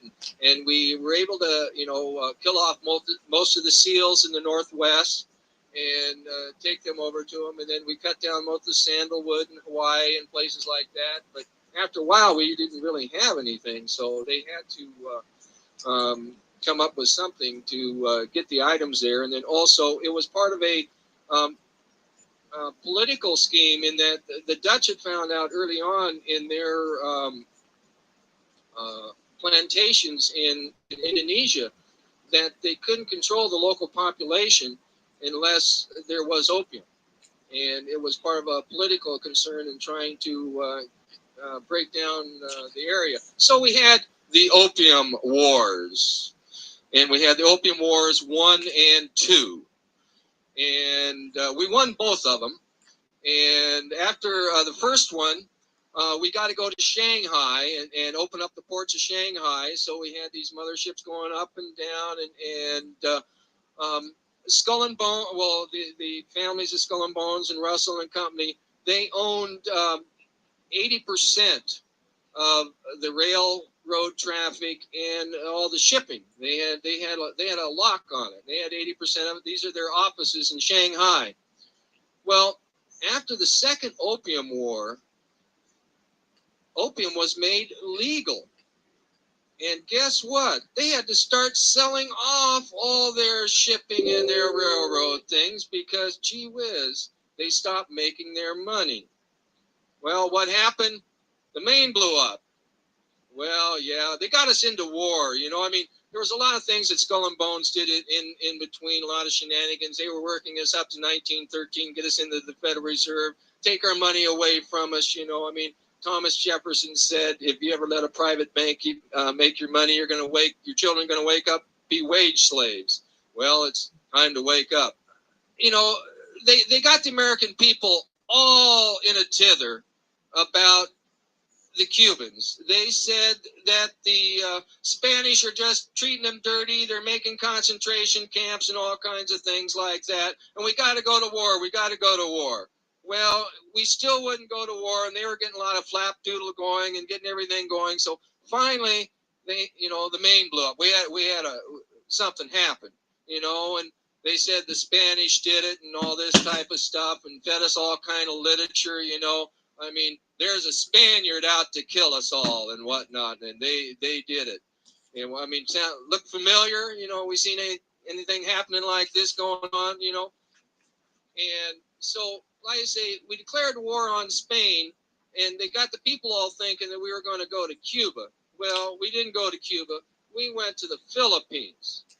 Well, why did we go to the Philippines? You know, we don't go there. The Dutch are going to take it, or the Germans are going to take it, or something, and, you know, all kinds of stuff. And, well, actually, you see, these families, the opium families, have been using Manila as a backup office for years and years. And we fought a war there. I mean, when Dewey came and met the Philippines at the beach, they'd been fighting a war against the Spaniards for quite a while, and they'd pretty much beaten them. And the Filipino says, boy, we really kicked those Spanish butts, Mr. Dewey. And Mr. Dewey said, well, my little brown brother, we need to take care of you. So, and then if you follow the career of Mr. Taft, like I say, one of the things that he did was he got us involved in the Hague and the Shanghai Convention. And then it's very interesting, if you look at the Order of Skull and Bones, you can find through Reverend, there's a bunch of Phelps and Stokes and Ansons. I don't know if it's Anson Phelps Stokes or Stokes Phelps Anson, but they were involved in the other side of creating the clamor about opium being bad.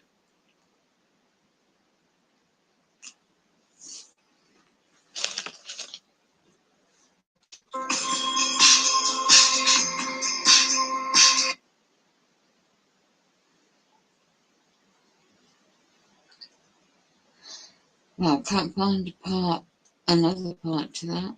One thing I'm going to be talking about is secret societies and drug trafficking networks. And well, the Order of Skull and Bones is a secret society that is based at Yale University, been around officially as the Order of Skull and Bones since 1832. This is the Clipper ship. And the China trade is a polite way of saying the opium business. And the opium business became the largest business in the world in the 1830s. Wow. And a lot of it is because of the Clipper ship. The Americans first started smuggling opium from Turkey in the late 1700s. Wow. It was mostly the Boston concern, most of the people that were going to the Cabots, the Perkins family. And then there got to be a lot of opium being smuggled out of India by the British East India Company. And some of the English people didn't think it was proper for the British East India Company, which had the king or the queen as part of its partners, to be involved in smuggling opium into China, where the Chinese didn't want it. So the British East India Company said, okay, well, I'll tell you what, we'll just grow the heck out of it in India, but we won't send it in our ships anymore. So you had a couple of private concerns that developed. One, Jardine Matheson out of Scotland was the largest. Dent out of England was the second largest. And the Perkins concern and the Russell concern out of the United States were the third largest, and they combined in the late 1830s. And the thing is that I say that the core group at Skull and Bones, they're all related to the Cabot camps. Well, some of the best information about opium smuggling in the 18th century is in books about Cabot genealogy. With the clipper ship, they were able to go to, once they got involved in the trade between India and Canton, they were able to take the clipper ship and make the trip there 3 times a year. And before that, it would sometimes take them up to 2 years just to get from Canton to India and back. And now these ships could go there 3 times a year. So you can imagine, I mean, the amount of opium going in doubled 10 times in just a few years. And actually, they got so much of it, and opium got to be such a big thing that they got like a stock market on it, speculators, and they drove the price up and down and all this type of stuff. And they caused the financial crisis of 1837. Wow. And it was kind of No ironic way. that some of the members of these families, they lost all their money in the financial panic of 1837. They had to go back and make another fortune in the opium port, because these guys, I mean, were making big bucks. And you know, and I'm not saying that, you know, opium is a bad thing, you know, but it does tend to put people in a space. Well, now these guys here, William Huntington Russell and Alonzo Taft, those are the 2 founders of the Order of Skull and Bones. And they're also important as far as the history of drugs in the world. Good William gracious. Huntington Russell, his cousin down there, Samuel Russell, he was the founder of Russell Company, which was the 3rd largest opium smuggler in the world. Wow. And what they did with the money that they made in the opium, they brought it back here and set up the railroads. Good And gracious. took a lot of land. It's no mistake that Mr. Weyerhaeuser was also a member. He got most of those lands, but was a member of the Order of Skull and Bones. Other gentleman over there, Alfonso Taft, was the other co-founder in 1832. He was later on was Attorney General, Secretary of War, Minister to Austria Habsburg, Minister to Russia. His son down there, William Howard Taft, was the only person to be Supreme Court Justice and also to be President of the United States. And he was also heavily involved in getting the United States. And he helped set up the Hague and the Shanghai Convention that helped make 3 plants illegal around the world that gave them a prohibition.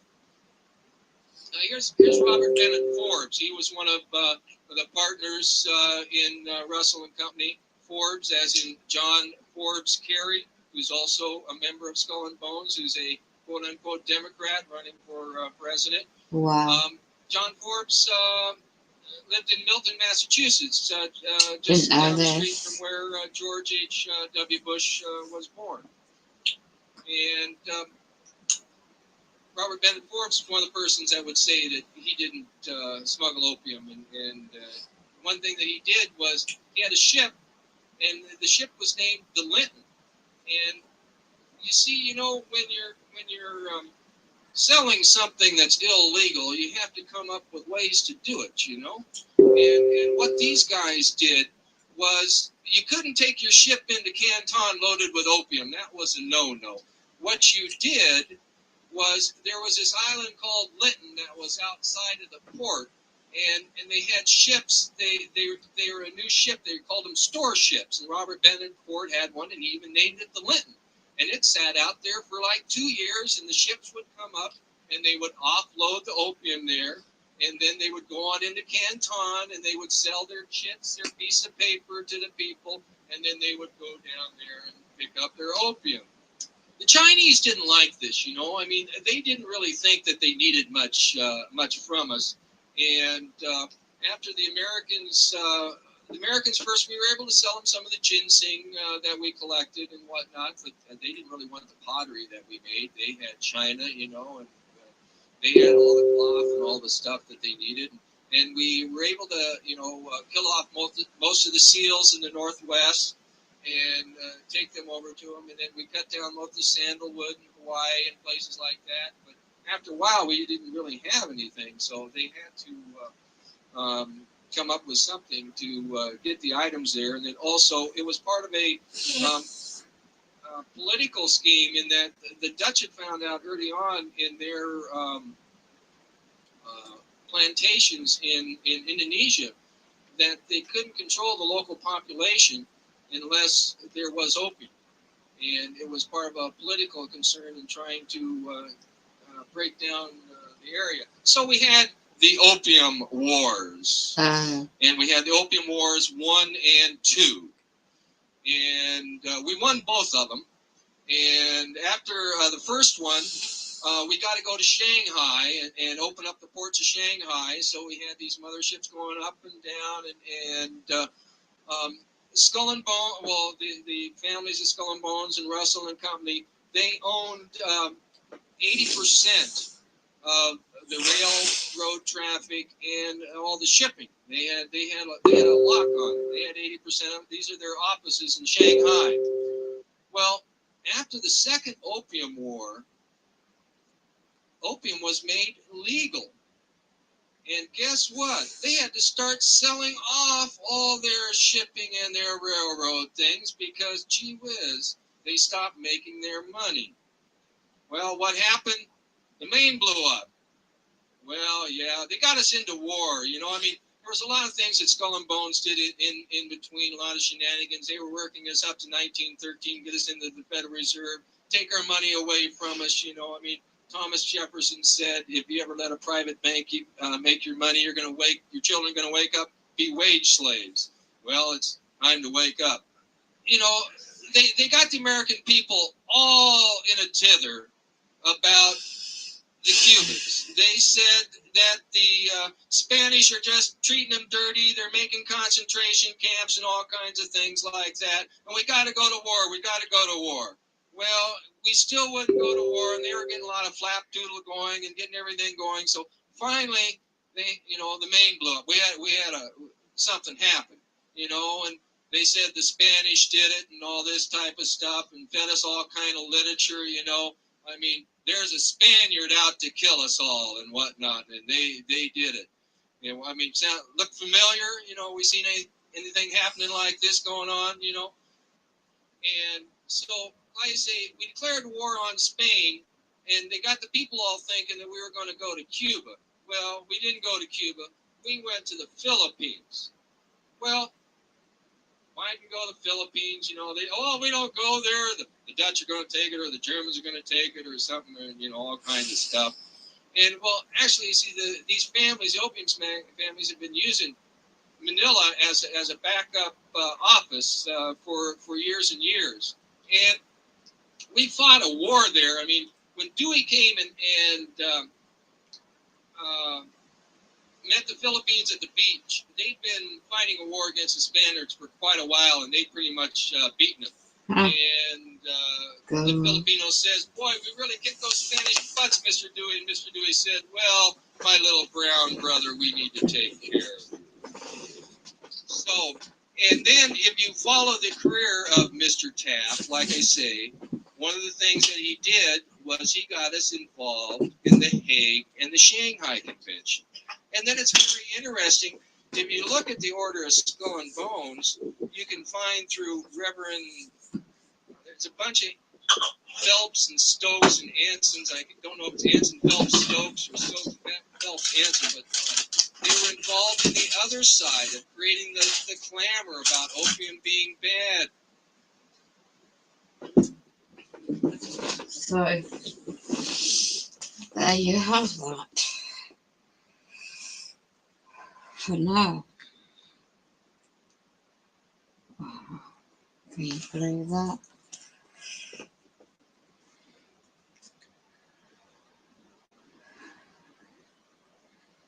Educateyourself.org. Right, it's now Sunday, 11th to 12th to 32. UK, sleep deprivation as well.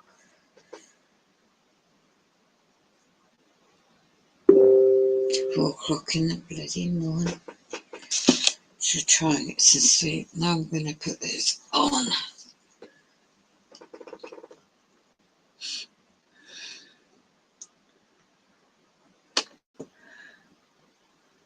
Live weather cam, and if there's anything to show, there's a lot of mist outside.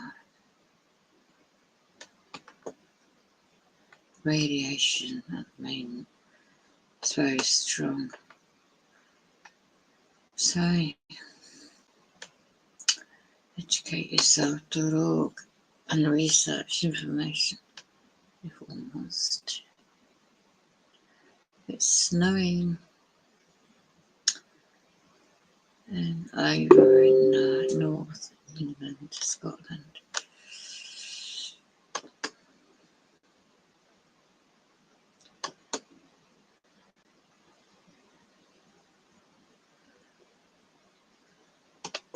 Now I'm going to try and get some sleep.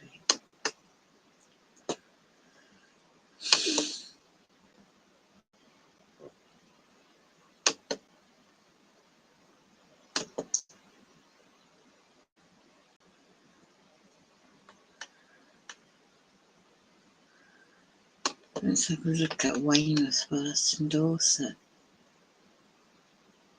Wow, look at the cameras.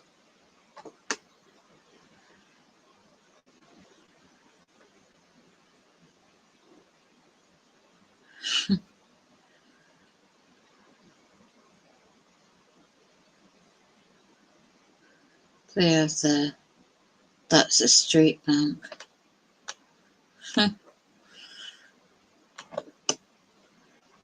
Anyway, Scotland.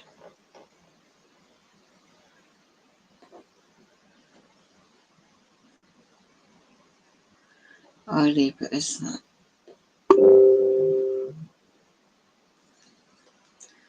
I think England's going to get a lot of snow as well. Okay.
Yeah, but you're laughing. Have you been injected?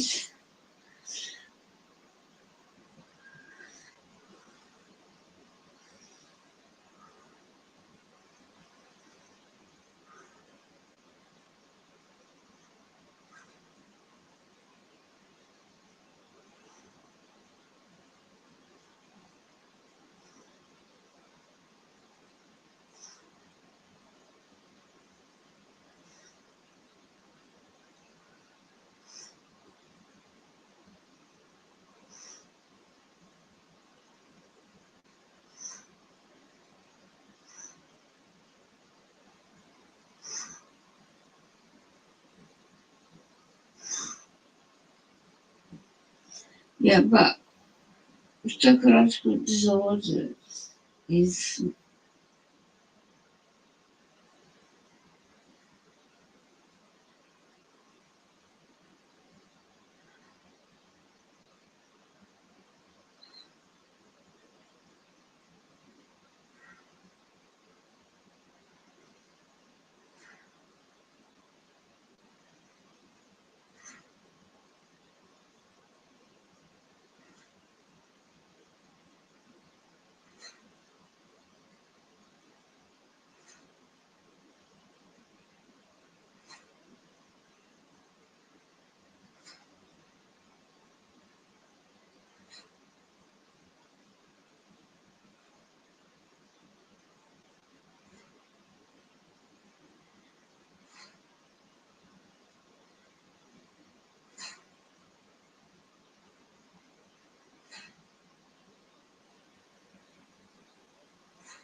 Bien.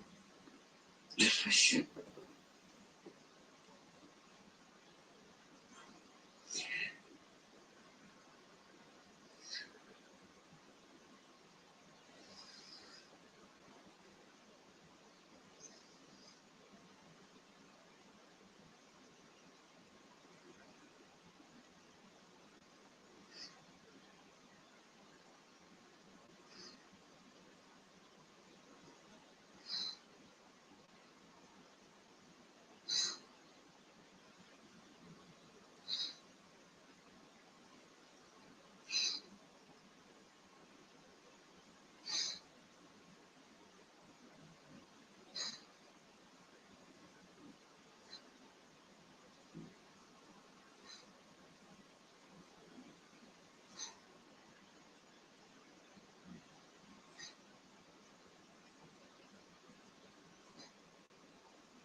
But don't stop the drums. You pointless. No. They're not listening. I asked them to turn off the drums.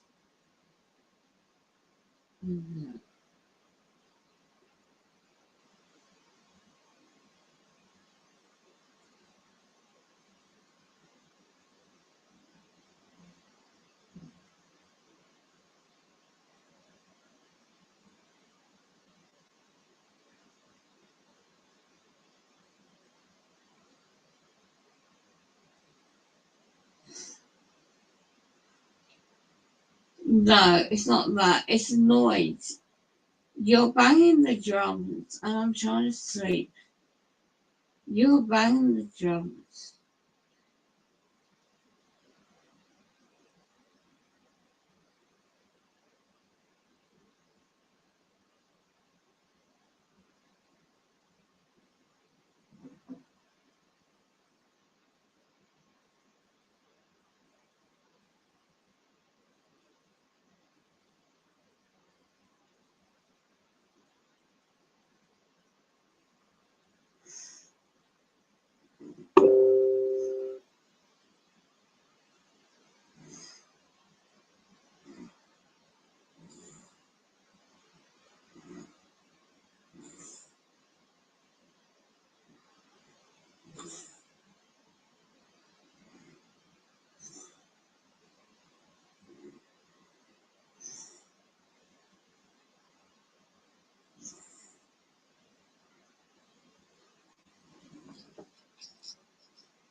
Oh,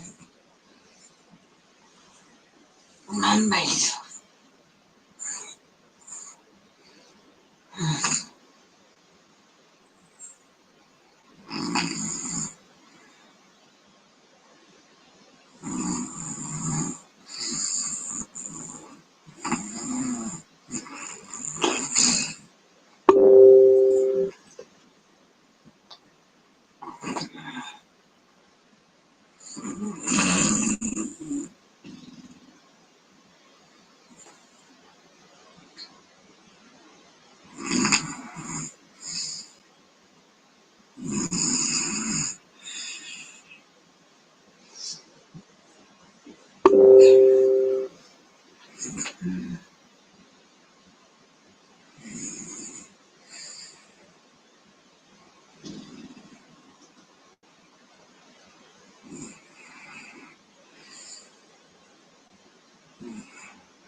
Hmm.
Yeah.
And I said, I'm looking at this is, I'm eating my vegetables and so,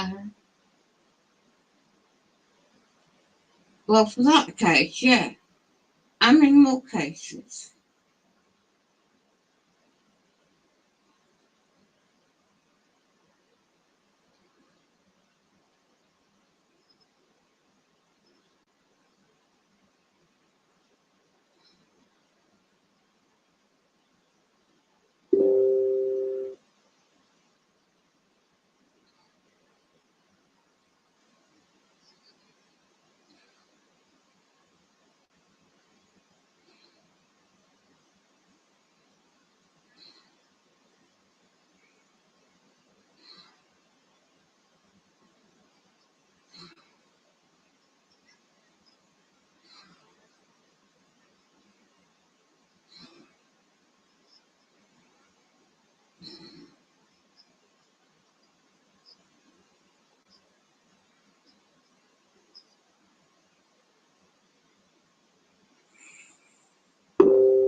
Oh, the screaming shame.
But I can't remember the rest of it.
No, it's just stop. Through it.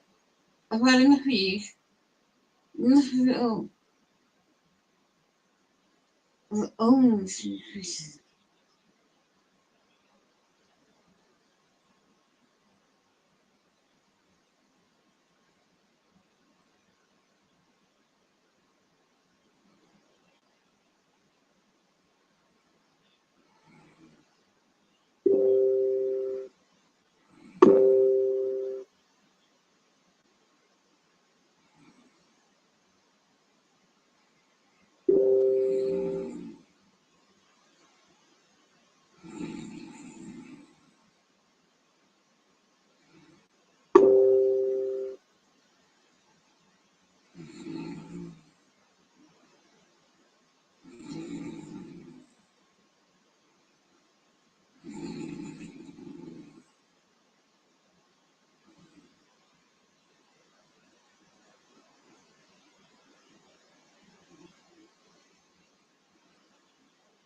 Oh, listen.